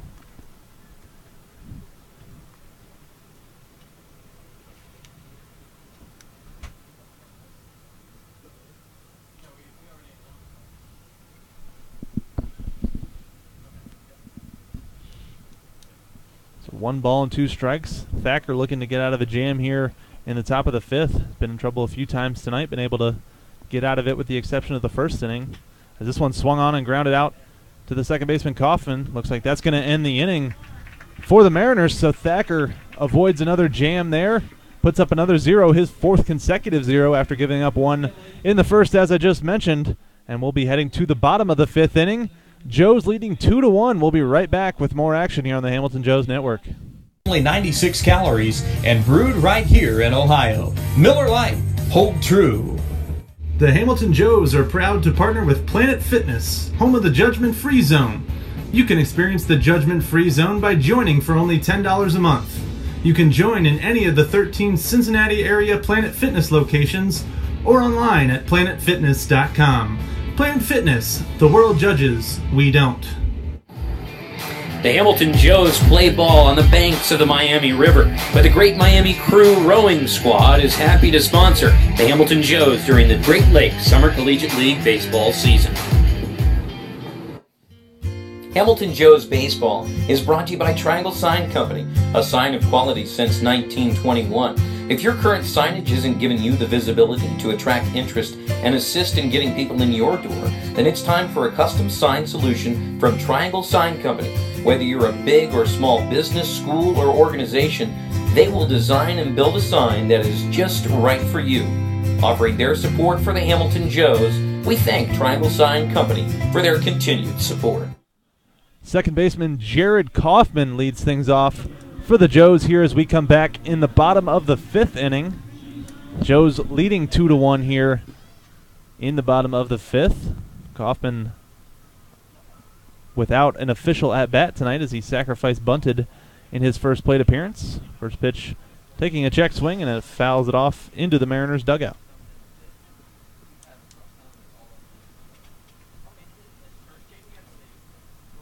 With that last ground out to end the top of the 5th inning, the Mariners are now 1 for 12 with runners in scoring position, becoming a big story in this game as Thacker's gotten into trouble with runners in scoring position quite often, but not able to bring them around have been the Mariners. That's why we see that, we'll call it gaudy, 1 for 12 number with runners in scoring position. Yeah, I mean, the Mariners are out hitting. They've had more base runners than the Joes, but what's it matter if you're always the bridesmaid, never the bride, you know? Exactly. If you look at the pitchers' numbers, you would kind of think that the Joes are trailing in this game, giving up more hits, as you mentioned, more walks for Thacker than Hoffman, and less strikeouts. So you would think in a normal circumstance, combination circumstance and situation right there, that they would be trailing in this game, but quite the opposite, as the Joes enjoy a 2-1 lead, I should say. Stumbling all over myself over here. What else is new? Hey, I'm pigeon-toed, so I've been doing it my whole life.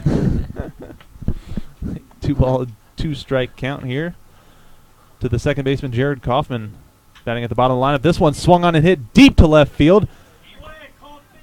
Williams on his way back. It's going to get over his head to the wall.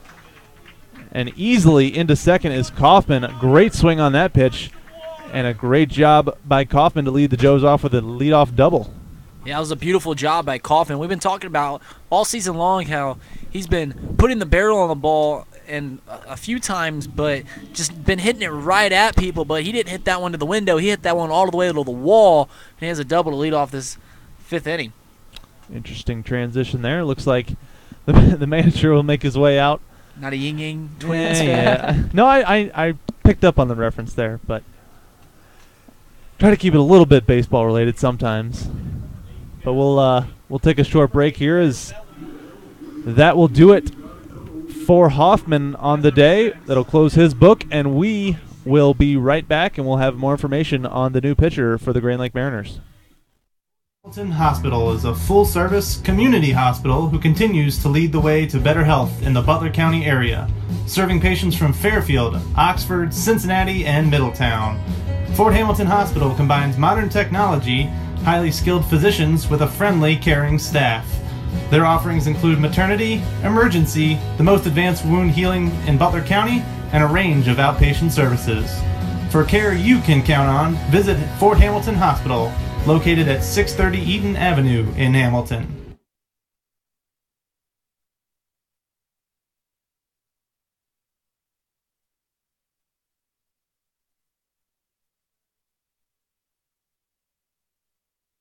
In its 70th year of operation, All Wealth Federal Credit Union is proud to partner with Hamilton's hometown baseball team. All Wealth is Hamilton's only homegrown credit union, ready to assist with all of your financial needs. Their friendly staff are here to help the residents of Hamilton and Butler County live the American dream. Visit allwealth.org today and see how you can hit a financial home run with All Wealth. Pate Appliance Services have given you 61 years of phenomenal service for any appliance that you need, with flexible scheduling, automated reminders, state-of-the-art service, and an A+ customer satisfaction rating from the Better Business Bureau. Pate Appliance Services is there for you. They can be reached at 513-863-4700 or found online at pateappliance.com. All right, so a new pitcher in for the Grand Lake Mariners. I feel unworthy to introduce him because he shares an alma mater, well, current student of one of our broadcast partners, soon to be alma mater, Reid Maus. Let's hear about this new pitcher. I think alma mater might be giving this guy some credit. I'm not sure if he'll get through 4 years, of course. No, I'm giving Tommy a hard time. Yeah, Tommy, obviously I was a catcher at Bluffton, and this guy was one of the real pitchers that led us to success. He came in and he uses a fastball, and he uses a tempo. He doesn't throw that hard in relative to the pitchers in this league, but in D3 he had a good arm. It's live, not a whole lot to it, but he does a good job because he competes out there. He works with a good tempo, and this goes as a synonym of competing. He fights for every out he gets. Went to Lakota East High School, and he's not the brightest out there, but he's not going to give you anything easy. And he'll have a fight on his way here, as he's already a runner in scoring position in the person of Jared Kaufman out there at second. And he'll see Trey Compton come to the plate as he's behind 1-0 early on in the at-bat. Yeah, Tommy came through in a big way this year. Bluffton's ace, Brantley Cornude, who actually played for the Grand Lake Mariners last year and was planning on playing this year for them, his elbow popped in the middle of a game, so we lost our ace. And throughout the middle of the year, Tommy really took over that role, which was completely unexpected of him. We were just thinking about using him in short relief spurts at certain times of the year, but out of really nowhere, he came to be the most reliable pitcher we had on our staff. This one fouled off by Compton, evening up the count at 1-1 strike. But I would be remiss in not mentioning he's absolutely one of those pitchers that every time you catch a bullpen with him, he's got a new pitch he wants to show you. He's one of those guys.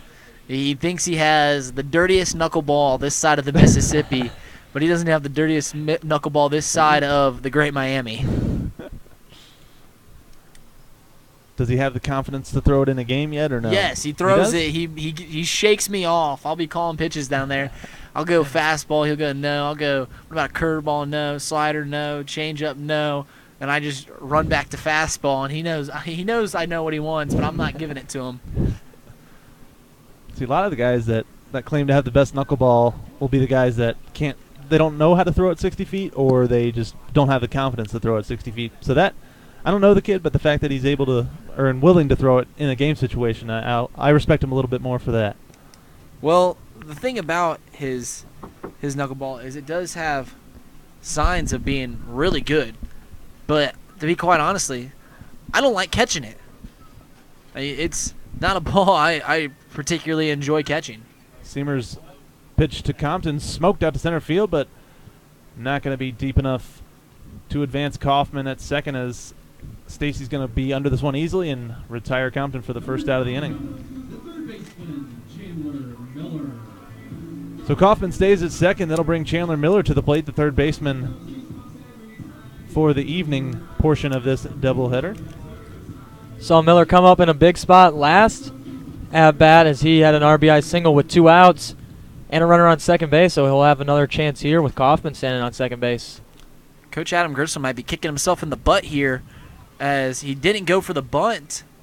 Kaufman gets a great jump on his way to third, but an absolutely perfect throw from catcher Hayes over to third base, and Diaz doesn't need to move his glove for the tag as a perfect throw will retire Kaufman off the base paths, and pitch was a ball, but there'll be 2 outs in the inning. No, the point I was making was after the leadoff double from Jared Kaufman and only up 1 run here, you would typically think that you would go and bunt, especially with your leadoff guy up, and one of the guys that's come through clutch today already has an RBI on a single earlier in the day.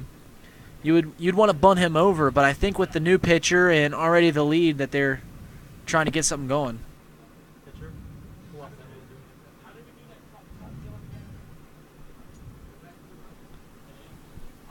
That pitch missing down and away. Should be 1-1.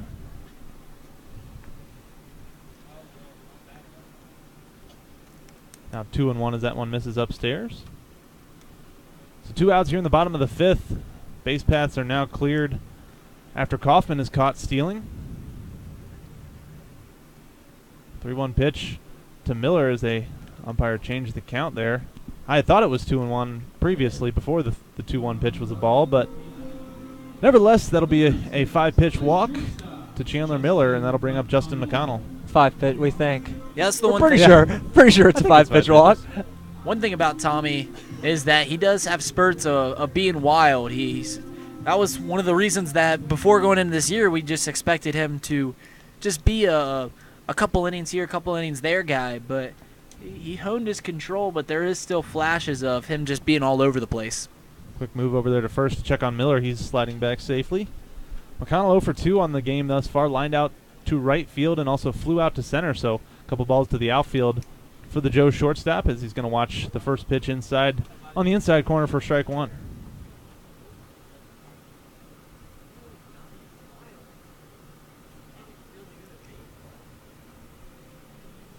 This one catches the plate as well, and that'll be 0-2.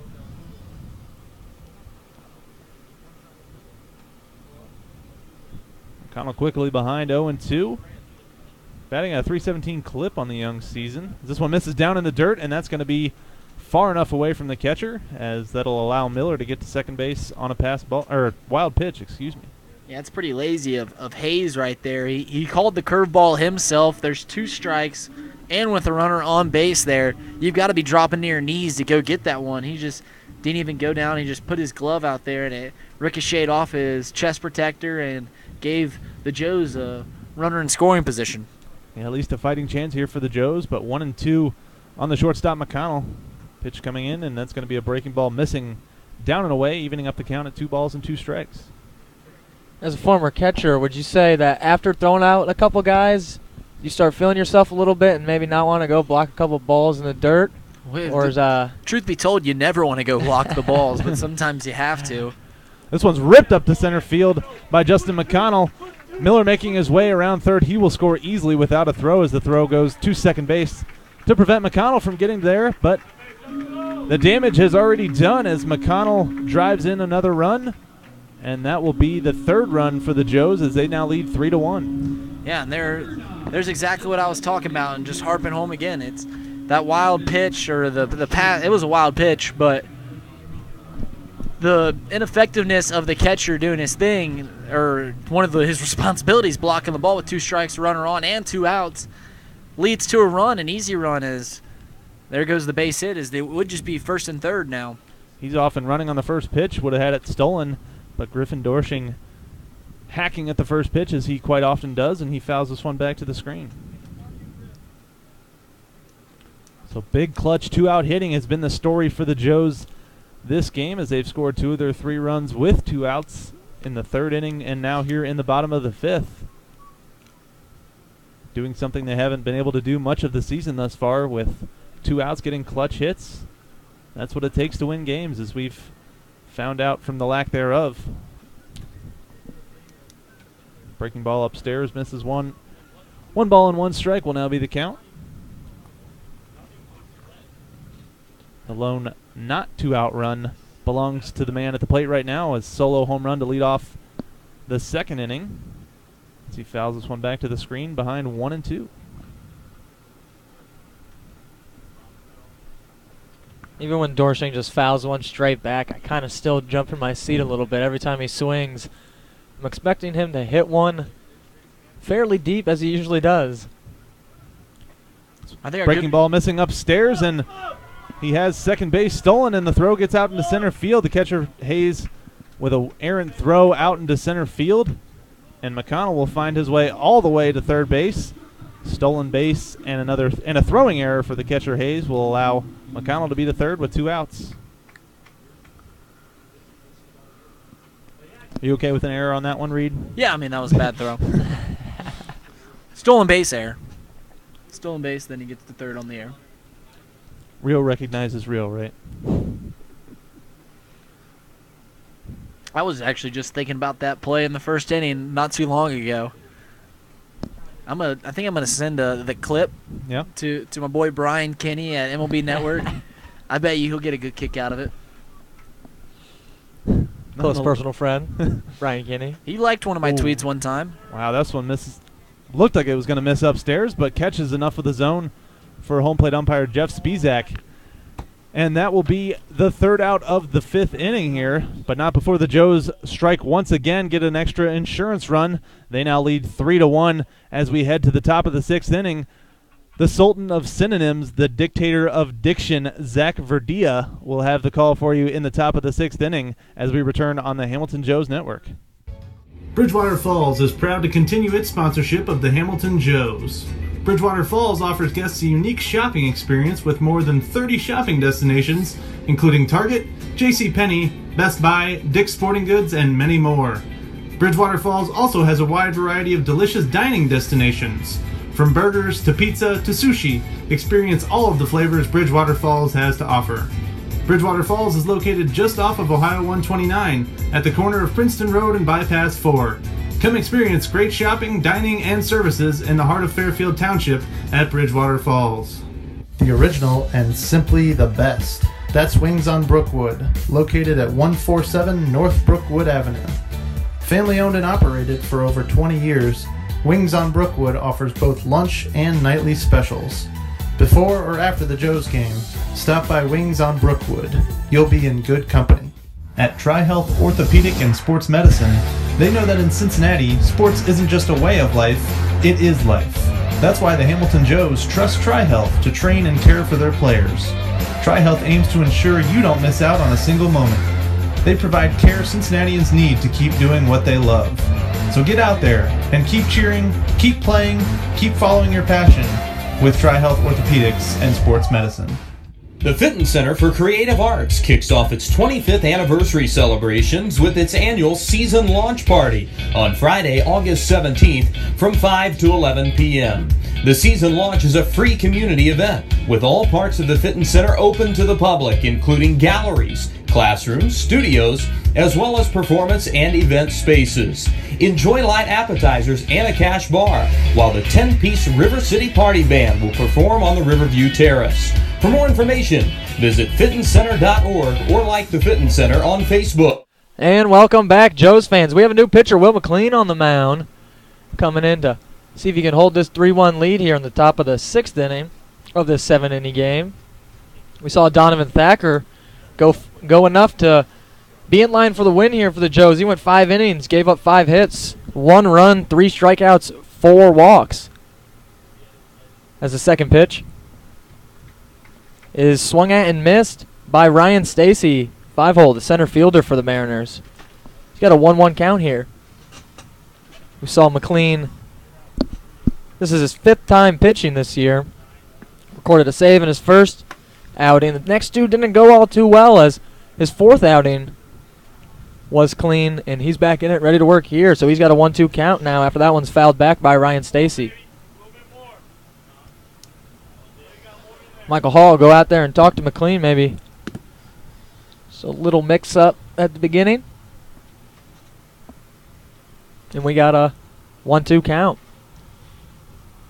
To the we actually got our first YouTube comments today. Exciting times. Sean McGeehan's dad gave us a, I assume dad. Yeah. Now we're assuming. We saw last name McGeehan. It could be our last related. YouTube comment if you start saying Couldn't stuff like that. even not be related. Who knows these? Yep. He said we seem pretty knowledgeable, and we'll take that compliment, although you Absolutely. are very wrong.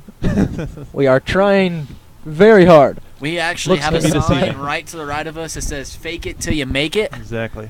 and I'm guessing with that one YouTube comment, we made it. I think that's it, guys. We can quit faking it. Yeah, we do appreciate you guys reaching out and talking to us. Sometimes feel like we're talking to dead air, but anytime you guys have anything to say, suggestions, comments, I'll shameless plug one more time. Feel free to reach out to us, Twitter, YouTube, any of that stuff. We like to hear it. That one by Ryan Stacy is fouled off and out of play over the Joe's dugout. Still have 2 strikes on him here. I'll tell you what, though. I will say that a 3-man crew is definitely better than a 2-man crew. It feels more like a conversation than actually calling a game. Just guys sitting around watching some baseball. As that pitch will miss outside, so the leadoff man, Stacy, in the inning will have a full count here. Joe's still up 3-1. Got an extra insurance run last inning to extend the lead to 2. So the lefty, Ryan Stacy, facing the righty, McLean. And he'll foul off another one here and keep it at full count. That one sent into the parking lot. There's always that couple seconds of quiet when it's fouled off from the parking lot to wait to hear someone's car got smashed. Yeah, too near to my vehicle. I'm not going to look. And the full count out of the windup for McLean will also be fouled off. This time he yanks it down the first base line. So Ryan Stacy doing a good job of staying alive here. If you guys look up at the scoreboard, you'll actually see the Hamilton Joe's home scoreboard is actually taking the same approach to baseball that I have. No errors. Even with one last inning.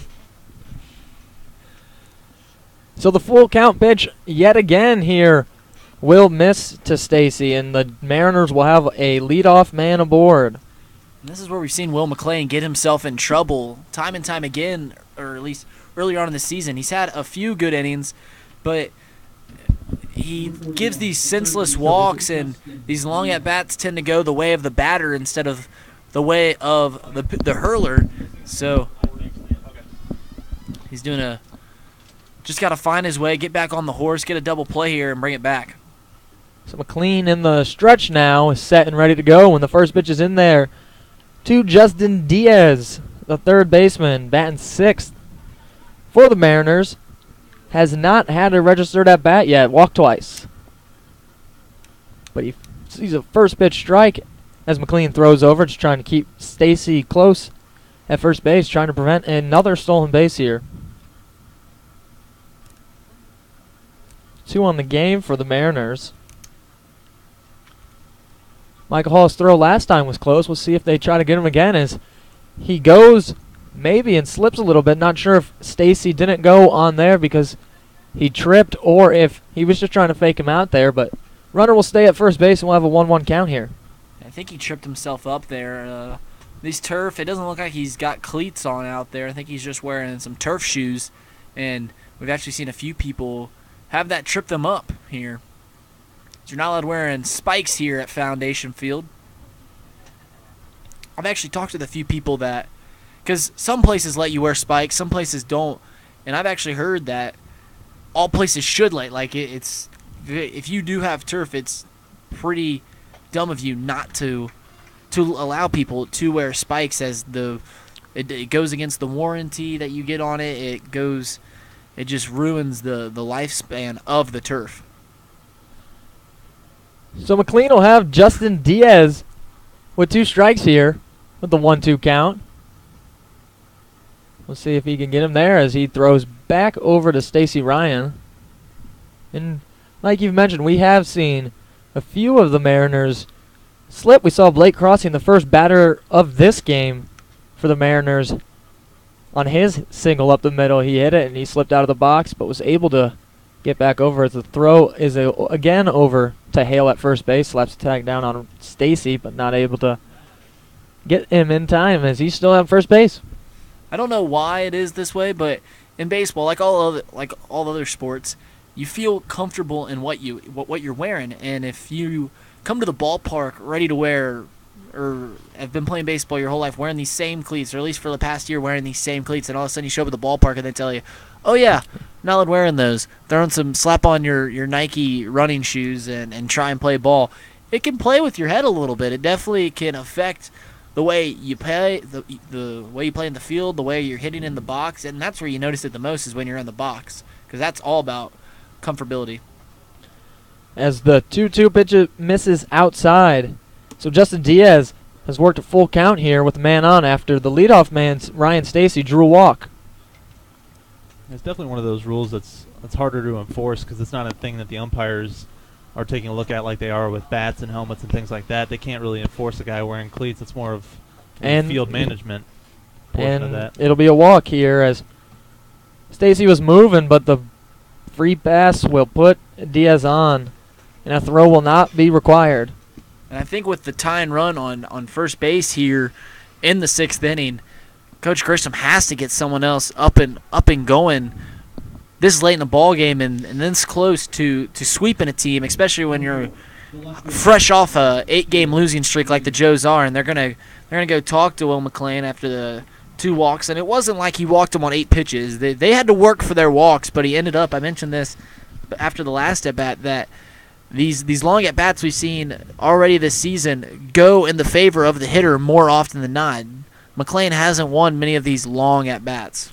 Yeah, back-to-back walks, as you mentioned, is nothing to play around with this late on in a short 7-inning game when you're here in the top of the 6th inning. And no sooner did you say that as somebody yelled down to the bullpen there for somebody to get throwing. So we'll get, looks like a left-hander's throwing down there, but yeah, like you said, there's no time to mess around when you get 2 walks to lead off an inning and you already have a runner in scoring position with nobody out.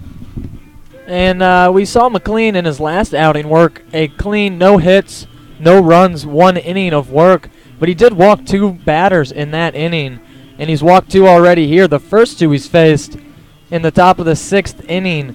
Joe's still leading 3-1, but the mound visit will be done now, and R.J. Williams, the left fielder for the Mariners, will step in a big spot here with the go-ahead run now at the plate and nobody out. So McLean gets his sign from Hall and comes set. First pitch of the at-bat here to Williams will be laid down for a bunt. McLean will look to just get him at first base, and he does. So the 1-3 on the sac bunt will move the runners over, and there'll be 1 out here for the Joes. But those runners will move 90 feet closer. You had to see the sac bunt coming from here to there. They're at the bottom of this order. They haven't had the greatest hitting success today, and with only 1 run on the board and getting the tying run in scoring position, that's a no-brainer for the manager here for the Mariners. So after the sac bunt, the 8-hole, Tyson Hayes, the catcher, will come up at the bat here. The beer batter for the Joes struck out in his first at-bat in the second inning, grounded out on the first pitch in the fourth inning. You love that beer batter. Always got to mention the beer batters. We've only struck out 3 batters this game, and he's the first, of course. I'd like to see another one here as he rips that off the diving McConnell's glove just to keep it from going into the outfield. And that'll be a hit here, and that'll score a run. So 3-2 now. The Joes' lead is cut, and there's still runners on the corners with just 1 out. Hey AJ, what was the phrase that I butchered earlier that applies to right now? Yeah, Hawks will want, I believe is what we went with. Yeah, yes. So walks are haunting the Joes right now as back-to-back leadoff walks gets Will McLean in a predicament once again, and it looks like they're done with McLean, and I think that might be Jack Silva out there, as they had Silva warming up earlier, and it is a lefty out there. So we'll go to commercial. We'll be right back with the pitcher.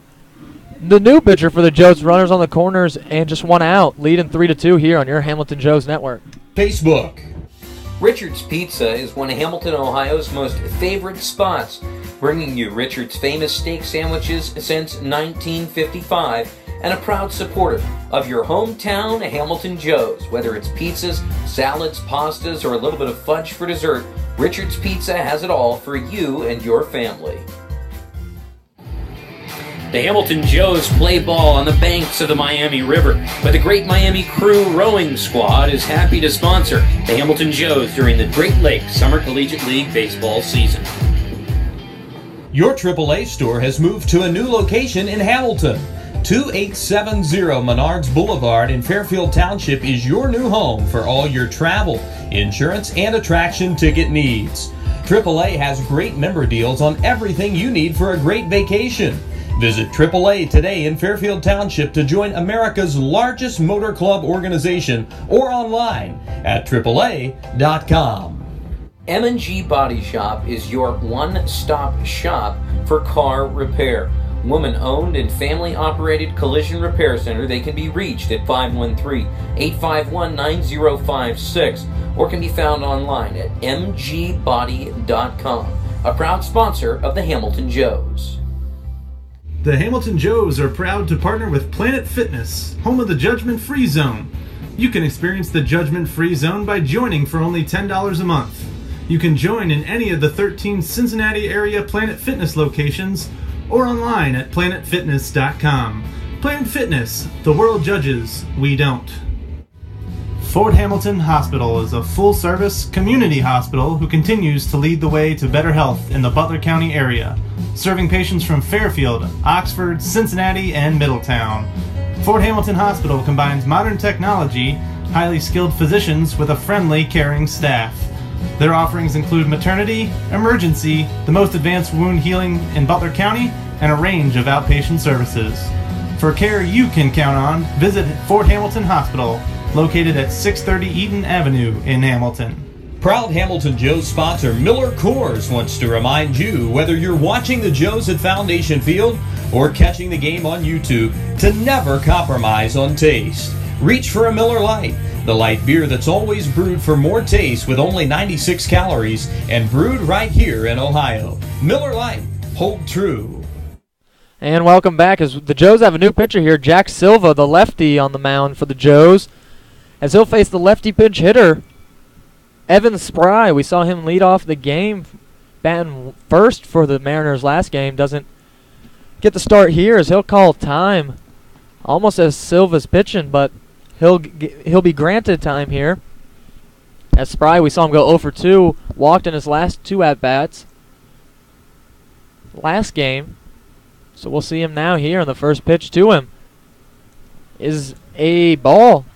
Not sure if it missed low, but home plate umpire Jeff Spizak says it doesn't hit the zone. So with the runners on the corners now, Jack Silva will look to get the Joes out of here and keep the 3-2 lead.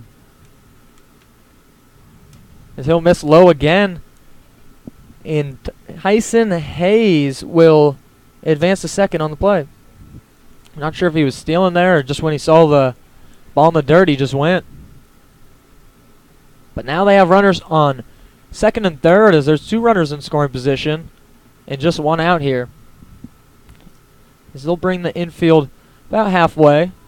The second baseman and shortstop at least is Hale, and well, it doesn't matter here as that one's ripped to center field, and that'll score the game-tying run here. Thaman does a good job of getting the ball in, and Hale doing a great job of blocking that one as Hale lets that one go. So the game's tied 3-3 now off of the pinch hit RBI single by Evan Spry. And it's tied, and there's still runners on the corners and just 1 out as that run will be earned for Will McLean. Yeah, his day is still not done as he's responsible for Hayes over on third base. So chance to go from bad to worse for McLean. We'll see Blake Crossing here.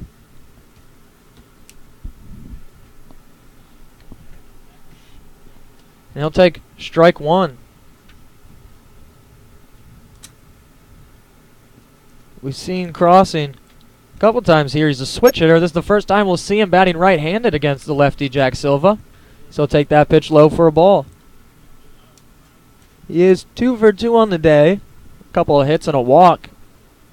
Also stole a base. Only has scored once as he's been stranded on second and third in the last 2 at-bats. So Silva's got a 1-1 count here. He gets a sign from Hall. He comes set. And he'll throw over to first base as Spry, Evan Spry, was jumping around a little bit there and may have caught the eye of Silva. So he'll be back on the bump here. Ready for another 1-1 pitch. As Silva set. And he'll go home with this one, and that will be skied up. Michael Hale over by the fence line. That'll just hit the top of the fence and beat land foul. So now 2 strikes to the leadoff man for the Mariners, Blake Crossing, in a big spot here with 2 men on and a tie game now. Mariners have scored 2 in the top of the 6th inning in this 7-inning game here. They first runs they scored at all since the first inning where they scored the run. Blake Crossing actually singled and came around to score. So they'll be sending the runner to second base as Crossing fouls that one straight back, and he'll have to go back.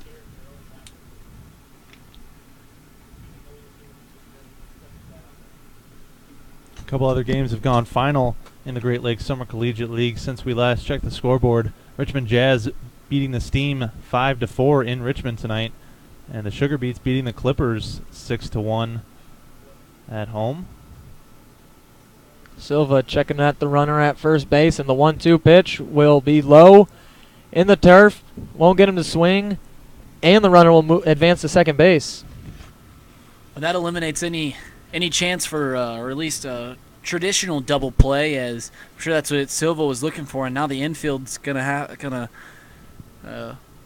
restrict a bunch of their range as they're gonna have to come in. So with everybody in and a 1-2 count here, and a 2-2 count after that last pitch in the dirt, will be smacked over to Michael Hale. He'll be able to make the play. That runner's just standing out there at second base, and Michael Hale tries to catch him out in the middle between second and third and throws it away into left field, and the run will come in to score. Yeah, so Crossing hit a ball really hard over to first base there, Michael Hale, and Hale did a good job and scooped it up, made a very nice defensive play. But after the tag, the runner on second base, Jack Coney, was on his way to third, and Hale just butchered a throw into second base. And to be brutally honest, I don't remember too many times I've seen a first baseman make an impressive throw. In all my time playing baseball, it always seems like when a first baseman actually has to make a pressure-induced throw, it always goes awry. Yeah, we've seen that a couple times, as in Xenia we saw a bunt He couldn't make the throw home, and we saw it from a couple other teams too. As first baseman, as you said, just not ready to throw the ball too much over there. As the Joes are now trailing 4-3 in this game after giving up all three of the four here in this top of the 6th inning. So now Jaron Lovely is up, and he has an 0-2 count. As Silva working lefty-lefty here will just try to get out of the inning and not give up any more runs to the Mariners. As that 0-2 pitch will miss, Michael Hall looked like he was ready to get out of here and go a hit. So he'll be up 4th next inning. May have been ready to get a rally going, but we'll see a 1-2 pitch now to Jaron Lovely. A couple hits on the day for him. Definitely someone you want to go after as he's 2 for 3. That'll miss low. So we'll have another ball here, and it'll be 2-2. And Will McLean showing time and time again that in these pressured situations, he can't be trusted late, and he was pegged to be the closer before the season started, and he's in line for another loss tonight. We've seen him already lose 2 games from the bullpen this year. And the 2-2 pitch will be skied out into left field. Drake Compton camped under it, and he will make the 3rd out of the inning. So the Joes finally get out of the 6th inning after giving up 3 runs. They trail 4-3. We'll pick this back up in the bottom of the 6th inning here on your Hamilton Joes Network. At Smoothie King, we believe the best ingredients come from nature. That's why we keep adding more whole fruits and vegetables to our smoothies to help you get more out of every sip. At Smoothie King, we've added real whole raspberries bursting with fresh, crisp flavor, just in time for summer. Try an angel food raspberry or Greek yogurt raspberry smoothie for a limited time only. Enjoy whole raspberries at any of the 8 Cincinnati area Smoothie King locations. Smoothie King, smoothies with a purpose. Proud partner of the Hamilton Joes. Pfefferly Tire and Auto Service has 3 convenient locations, servicing Hamilton, Fairfield, and all of Butler County. Pfefferly Tire and Auto Service is family owned and operated and have been in business since 1994. Whether it's a quick oil change you need or full service auto repair, Pfefferly Tire and Auto is the place to go. They have 2 locations in downtown Fairfield and 1 on the west side of Hamilton. For more information, visit them at one of their 3 locations or visit pftire.com. Hamilton Joes Baseball is brought to you by Triangle Sign Company, a sign of quality since 1921. If your current signage isn't giving you the visibility to attract interest and assist in getting people in your door, then it's time for a custom sign solution from Triangle Sign Company. Whether you're a big or small business, school, or organization, they will design and build a sign that is just right for you. Offering their support for the Hamilton Joes, we thank Triangle Sign Company for their continued support. And welcome back, Hamilton Joes fans. As the Joes now trail this one 4-3, going to the bottom of the 6th inning, running out of time to get some runs here. As the new pitcher for the Grand Lake Mariners will be Jordan Peck, sophomore out of University of Charleston from Troy, Ohio. Standing at 6'4", so we'll come in and try to close the door on this 6th inning. Just get the Mariners to the last one here. As they also have a defensive replacement, as Van Acker will be playing second base for him now. We saw him start in the first game at second. And now he's in there for him as Sean McGeehan will step to play the Joes center fielder. Walked and stole a base in his last at-bat. Grounded out in his first one, so he's 0 for 1. He'll look to start this inning off for the Joes here. Ended up being a great decision by the Mariners to pinch hit for the starting second baseman. Ended up getting an RBI out of it, taking the lead in the game. So the first pitch to McGeehan will miss low for a ball. As he tries to get this Joes offense started. As they have gotten a run in the 2nd, the 3rd, and the 5th. But it is no longer enough as McGeehan swings through that one and they trail 4-3. Yeah, they've scored in 3 of the 5 times they've taken up the bat, but no crooked numbers up there. It's starting to look like binary code. As the 1-1 to McGeehan will be sent out to center field. We'll see if the center fielder has a play on it, and he will. That's a hard hit ball McGeehan, but just doesn't find any land there. I got a little excited there off the bat as that ball looked like it was headed towards the gap, but a good job by the center fielder Stacy at just reining underneath it as that ball just hung up too long. But that was some of the best wood we've seen McGeehan put on a ball all year. Yeah, like you mentioned, it looked like it was tailing out more towards right field, but just hung up long enough for Stacy to make the play, and a loud first out for the Joes. And Michael Hale will be our batter now, 0 for 2 on the day. We'll be looking to get a hit here after last inning. His errant throw let a run come in to tie the game, and then another one later came in to score to give the Mariners the lead. So yeah, Hale has a 2-0 count now. Be tough for Hale to second time we've seen his defensive plays really cost the Joes. It gave the Mariners the lead in the top of the 6th inning. And that one's in there for a strike, so Hale will have a 2-1 count against him here. As Jordan Peck looked to go right after these Joes hitters. And that misses outside.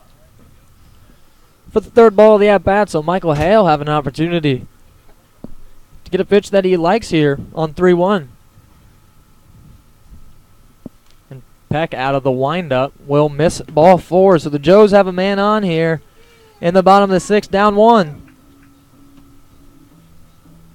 Yeah, so Hale doing a good job at getting on the base pass there.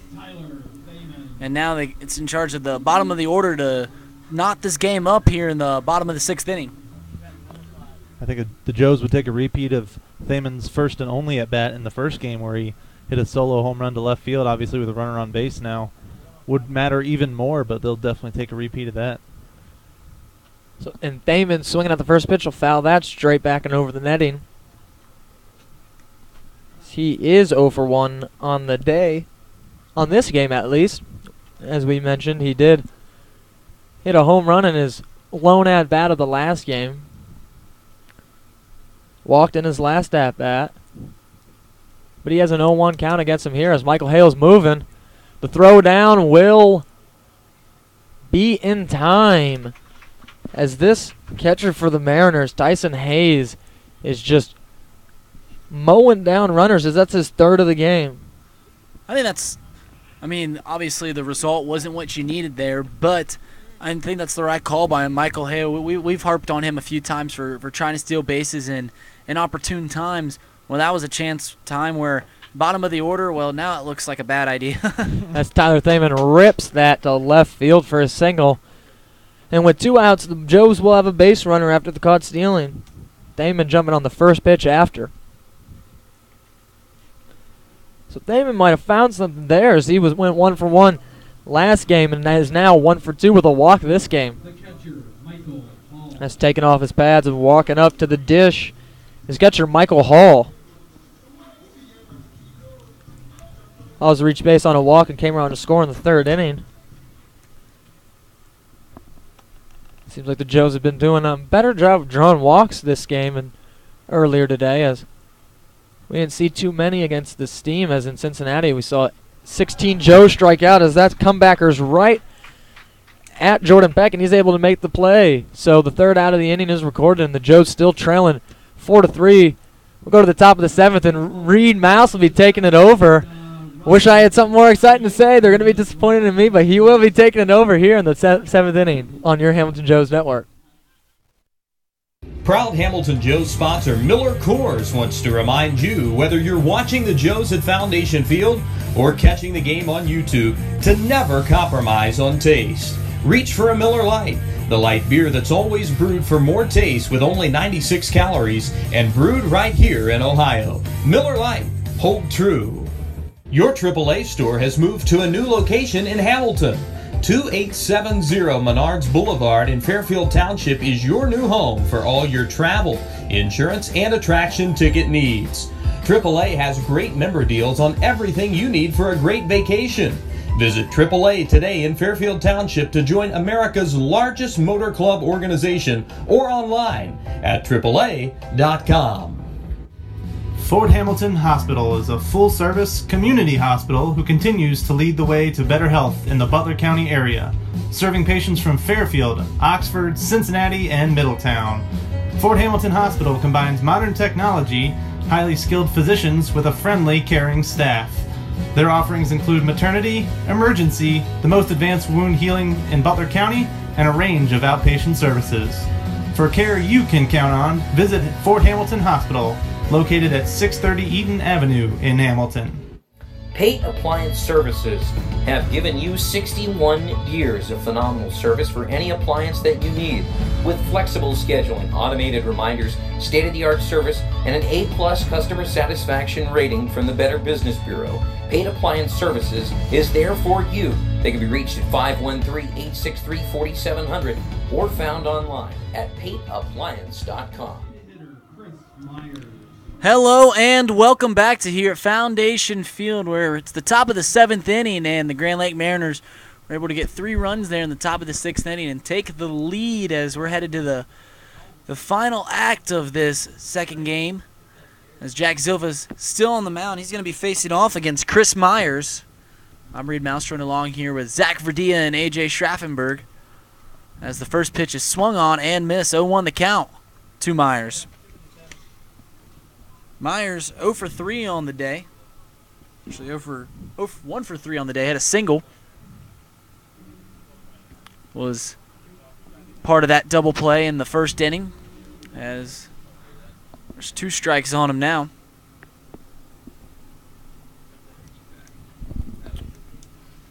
The Mariners have out-hit the Joes today. Got 7 hits, Joes 6. As that pitch misses up. 1-2 now the count.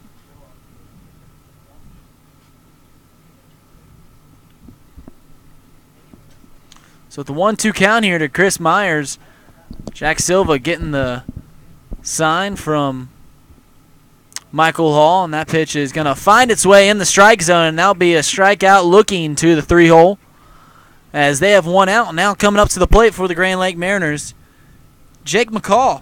Yeah, great pitch there from Silva, setting the tone in this inning. Obviously down a run here in the final inning of the game. Don't want to let the Mariners get anything going here to get some insurance. Good job there from Silva getting the first out. 1 out here, and here comes the first pitch to McCall as it finds its way into the strike zone. 0-1 now the count. Silva getting the sign here from Michael Hall. He comes set, kicks and fires. That pitch is going to find its way about 50 feet, 10 feet 6 inches short of making its way home. As it'll bounce for a ball. 1-1 now the count here with 1 out. And the first baseman, Jake McCall, up at the plate. Got a lefty-lefty matchup as that pitch misses up. 2-1 now the count.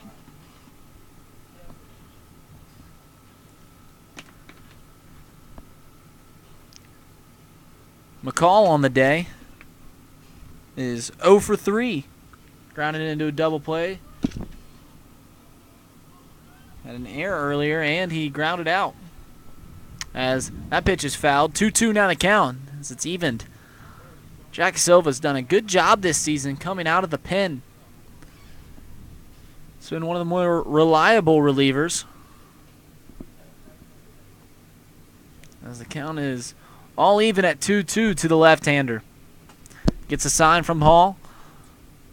Kicks, fires, and deals. And that pitch is fouled straight over the third base dugout. Hopefully that didn't end up in any car's back windshield. That ball was hit pretty hard there.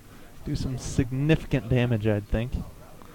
Yeah, it's definitely a call to your insurance agent. As here comes the 2-2 count, 2-2 delivery. Goes with some off speed there. He misses. Followed by a call to one of our sponsors, M&G Body Shop. Shameless plug number 3 of the evening.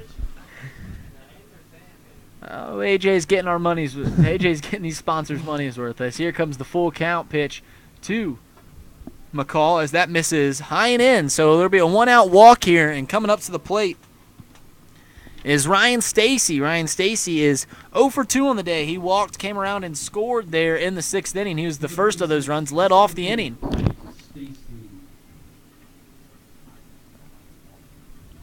As I mentioned before, don't want the Mariners to get any momentum here on their way to getting an insurance run. So definitely time to bear down for Silva.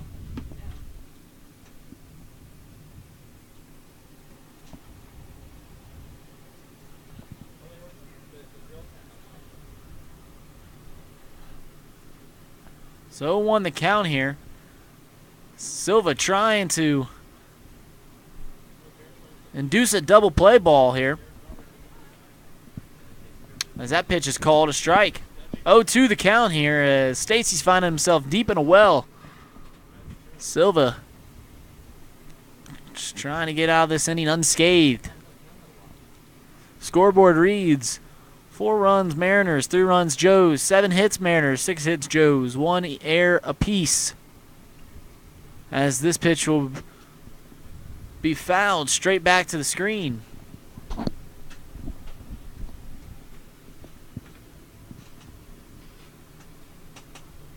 Oh, 2 now the count.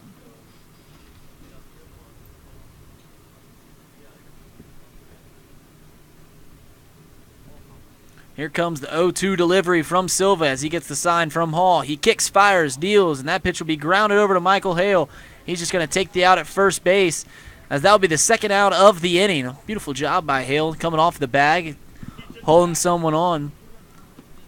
Yeah, the ball was roped over there at first. Good job, Hale, just knocking it down. 2-hopper, able to go to first base all by himself. Yeah, 2nd time he's shown a solid backhand in this game, ranging to his right on that one. One of the tougher plays for a first baseman to make, coming off the bag. As you guys mentioned, holding a runner on, so big time job there from Michael Hale, getting the 2nd out of the inning. So now Justin Diaz is going to be coming up to the plate. They've been unable to get him out today, as he has walked in every single one of his plate appearances and came around to score there last inning. He's the one that tied the game up. As here comes the 0-0 delivery, as that one is in there for a strike. I haven't seen what Diaz has been able to do with the bat in Game 2. He's had it on his shoulders quite a lot with the 3 walks early on. I don't think there's a batter in the world that wouldn't take 3 easy walks. As that pitch is in there for a strike, and we mentioned his first 2 at-bats. I think he only saw 1 strike through the first 9 pitches he saw today. Well, he's seen back-to-back from Silva, and now he finds himself deep in a well as well. Deep in a well, catching pennies. 1-2 the count here from Silva. He gets a sign from Hall, who's lining up on the outside part of the plate, and here comes the 1-2 pitch. As it doesn't find the black there, as it was just too far outside. Hall was lined up on the outside part of the plate. It's hard to get that call when you're already pretty far out there, but it was a good 0-2 pitch and a good 0-2 call from Hall. Diaz just didn't go for it. And here comes the 1-2 to Diaz. Silva kicks, fires, deals. That pitch is going to be in the turf. 2-2 now the count. Yeah, this is definitely someone you don't want to lose after having 0-2, as he's walked all 3 times. So seeing him walk a 4th time wouldn't be all that much fun. Yeah, you got to challenge the hitter here, especially late in the game. I mean, maybe you'd want to see someone later in the lineup with a potential another run in scoring position, but you already have him down 2 strikes, so let's go right after him. As that pitch is swung on and missed, as the first at-bat that registers the day for Diaz will be a strikeout. And we're going to head to the bottom of the 7th inning, where the Joes are going to be tasked with scoring 2 runs and sweeping this series against the Grand Lake Mariners. Stay tuned as you're listening to your Hamilton Joes Network. Fitton Center for Creative Arts kicks off its 25th anniversary celebrations with its annual season launch party on Friday, August 17th from 5 to 11 p.m. The season launch is a free community event with all parts of the Fitton Center open to the public, including galleries, classrooms, studios, as well as performance and event spaces. Enjoy light appetizers and a cash bar, while the 10-piece River City Party Band will perform on the Riverview Terrace. For more information, visit fittoncenter.org or like the Fitton Center on Facebook. The Hamilton Joes play ball on the banks of the Miami River, but the Great Miami Crew Rowing Squad is happy to sponsor the Hamilton Joes during the Great Lakes Summer Collegiate League baseball season.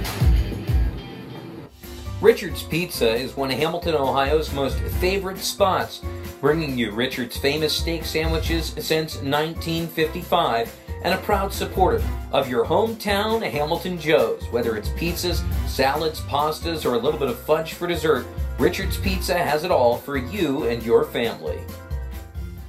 At Smoothie King, we believe the best ingredients come from nature. That's why we keep adding more whole fruits and vegetables to our smoothies to help you get more out of every sip.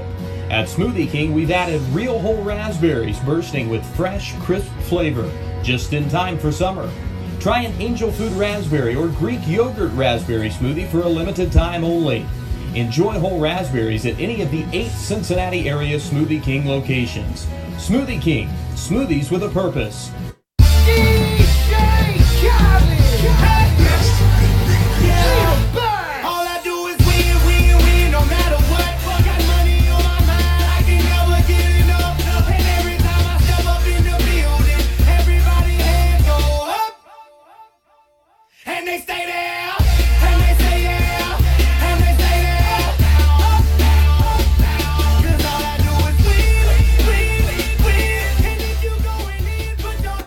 We are back here in the bottom of the 7th inning where the Joes are tasked, and who's better to start that task than Jared Kaufman. Jared Kaufman is going to be in charge of getting on base and getting something going. He actually, last at bat, we saw him, was dangerously close to putting one out that would have tied today's ballgame. We got a new pitcher to tell you about. AJ, go ahead and read off some stats, some info, Yeah, Tyler Lunicki will be the new pitcher for the Mariners out of Naples, Florida. The 6'1", 180-pound right-hander out of Wright State University will do the pitching now here in the bottom of the 7th, tasked with trying to shut this game down for the Mariners. He's got a very pitcher-esque body, nice and tall, long arms, long limbs, and you can see the ball just flow out of his hand as the first pitch is going to be in there for a strike against Kaufman. Here comes the 0-1 delivery as he swings on and misses that. Mentioned that Kaufman on the day, he's 1 for 2. Or he's 1 for 1, actually. He had a sacrifice bunt there in his first plate appearance, and then pulling out there near the wall, near the Fort Hamilton sign, his last at-bat, as they'll just take any base runner they can muster up here in the bottom of the 7th, down 1 run. Here comes the 0-2 delivery to Kaufman. That pitch is blown right by him. Foul tip, they said, but the catcher, Hayes, still caught it. So first batter's up, 3 pitches. Good morning, good afternoon, good night to Jared Kaufman. And now coming up to the plate is Trey Compton. Yeah, I couldn't have said it better myself. That was 3 dominant pitches from Lunicki, setting a tone here for the bottom of the 7th. Compton coming up to the plate, 1 for 3 on the day, single in his first plate appearance. And Lunicki missing with his first pitch. This is low and away. Here comes the 1-0 delivery to Compton. Lunicki kicks back, starts his motion, takes a slight pause, and fires it in there as these Joes hitters seem well late on Lunicki's fastball. But sometimes all it takes is just one pitch to find that timing, and all of a sudden things are flowing. But until that, it's 1-1 here with 1 out and the leadoff hitter up. Joe's down 1 run as this pitch is fouled over the first base dugout. 1-2 now our count. Lunicki staring down the barrel of another strikeout against the top of this order.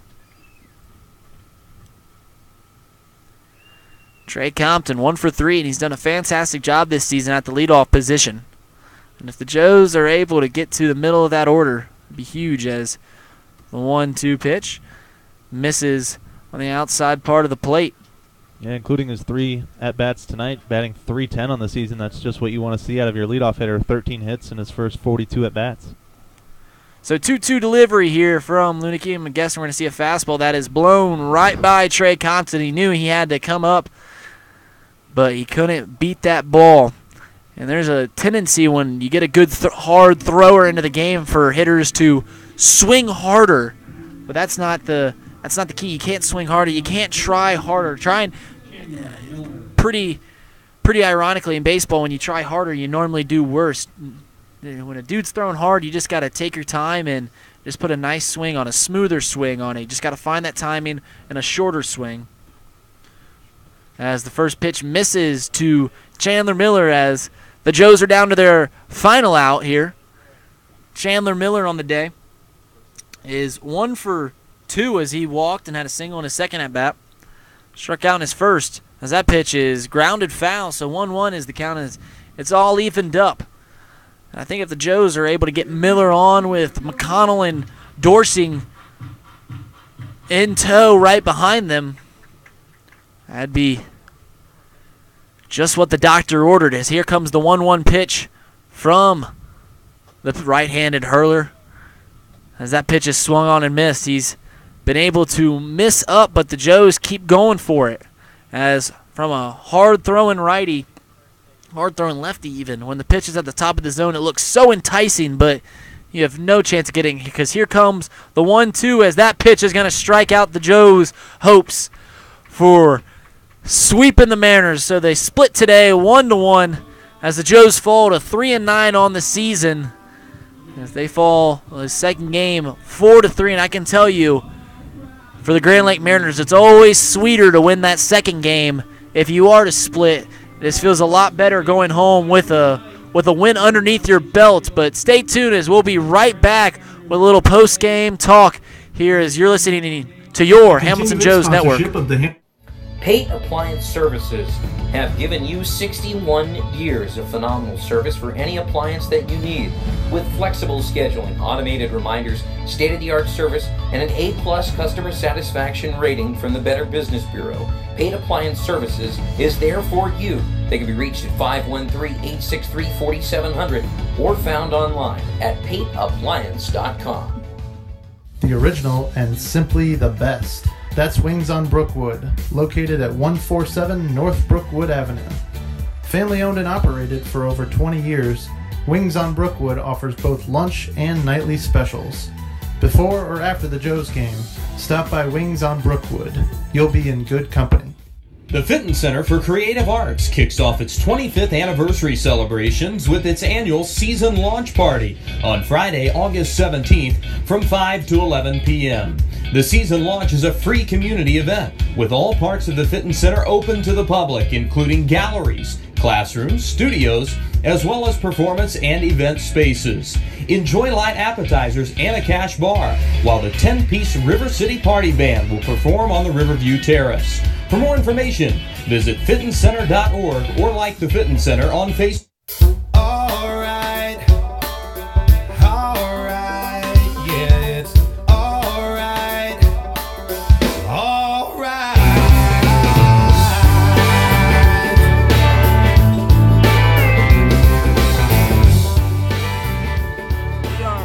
Foundation Field here on the banks of the beautiful Great Miami River on a late day here on a late Friday night, as we saw 2 7-inning games. The first one started at 6. We actually got through them in about 5 hours, just about 5 hours, and that's a pretty good time. But it was a sobering loss there, as they had the lead going into the 6th inning, but lost it on 3 runs in the top of the 6th, as they were close to sweeping this game. But it was good to get at least one under the Joes' belt, because wins escaped the Joes last week. After going 2-0, they lost 8 in a row. But it's good to be back in the win column as they go back at it tomorrow. Yeah, definitely a frustrating loss here in the tail end of this doubleheader. But as you mentioned, relief pitching once again is the snake that bites the Joes in this one, as the Mariners win the game 4-3 on 4 runs, 7 hits. They did commit an error and left 8 runners on base. That became a big story of the night, as they went 3 for 17 with runners in scoring position. I'd argue one of the worst runners in scoring position averages I've seen from a winning team in all the baseball I've watched. But anyways, for the Joes, 3 runs on 6 hits, though they were out hit by 1. They also committed an error and only left 5 on base. Went 2 for 6 with runners in scoring position. But like we've mentioned many times this year, it's just you need solid relief pitching, and once again for the Joes, they just didn't get that tonight. No, you're absolutely right. And at some point, I think this team is talented enough to have things start clicking, though the season is 162 games long. It is a long season. It's 40 games, but at some point, I think things will click. I just hope it's not too late into the season because this is a very talented bunch of kids, and maybe they'll get going tomorrow night. Yeah, we see just about every single game is, at some point at least, close. Yeah, Joes are right in it, and almost all of them are just right down to the end, one-run games. Saw 4 one-run losses last week. We saw one today, but it was also good to see a Joes win. I mean, we saw a couple homers. We saw Tyler Thaman hit one. We saw Griffin Dorshing, of course, hit one. So just as long as the bats keep going, you got to hope the end of the bullpen gets figured out, especially with the two-game trip out of state coming up. Yeah, I think we pretty much wrapped it all up, and that does it here at Foundation Field. I'm Reid Maus, joined along here with Zach Verdea and AJ Schraffenberger.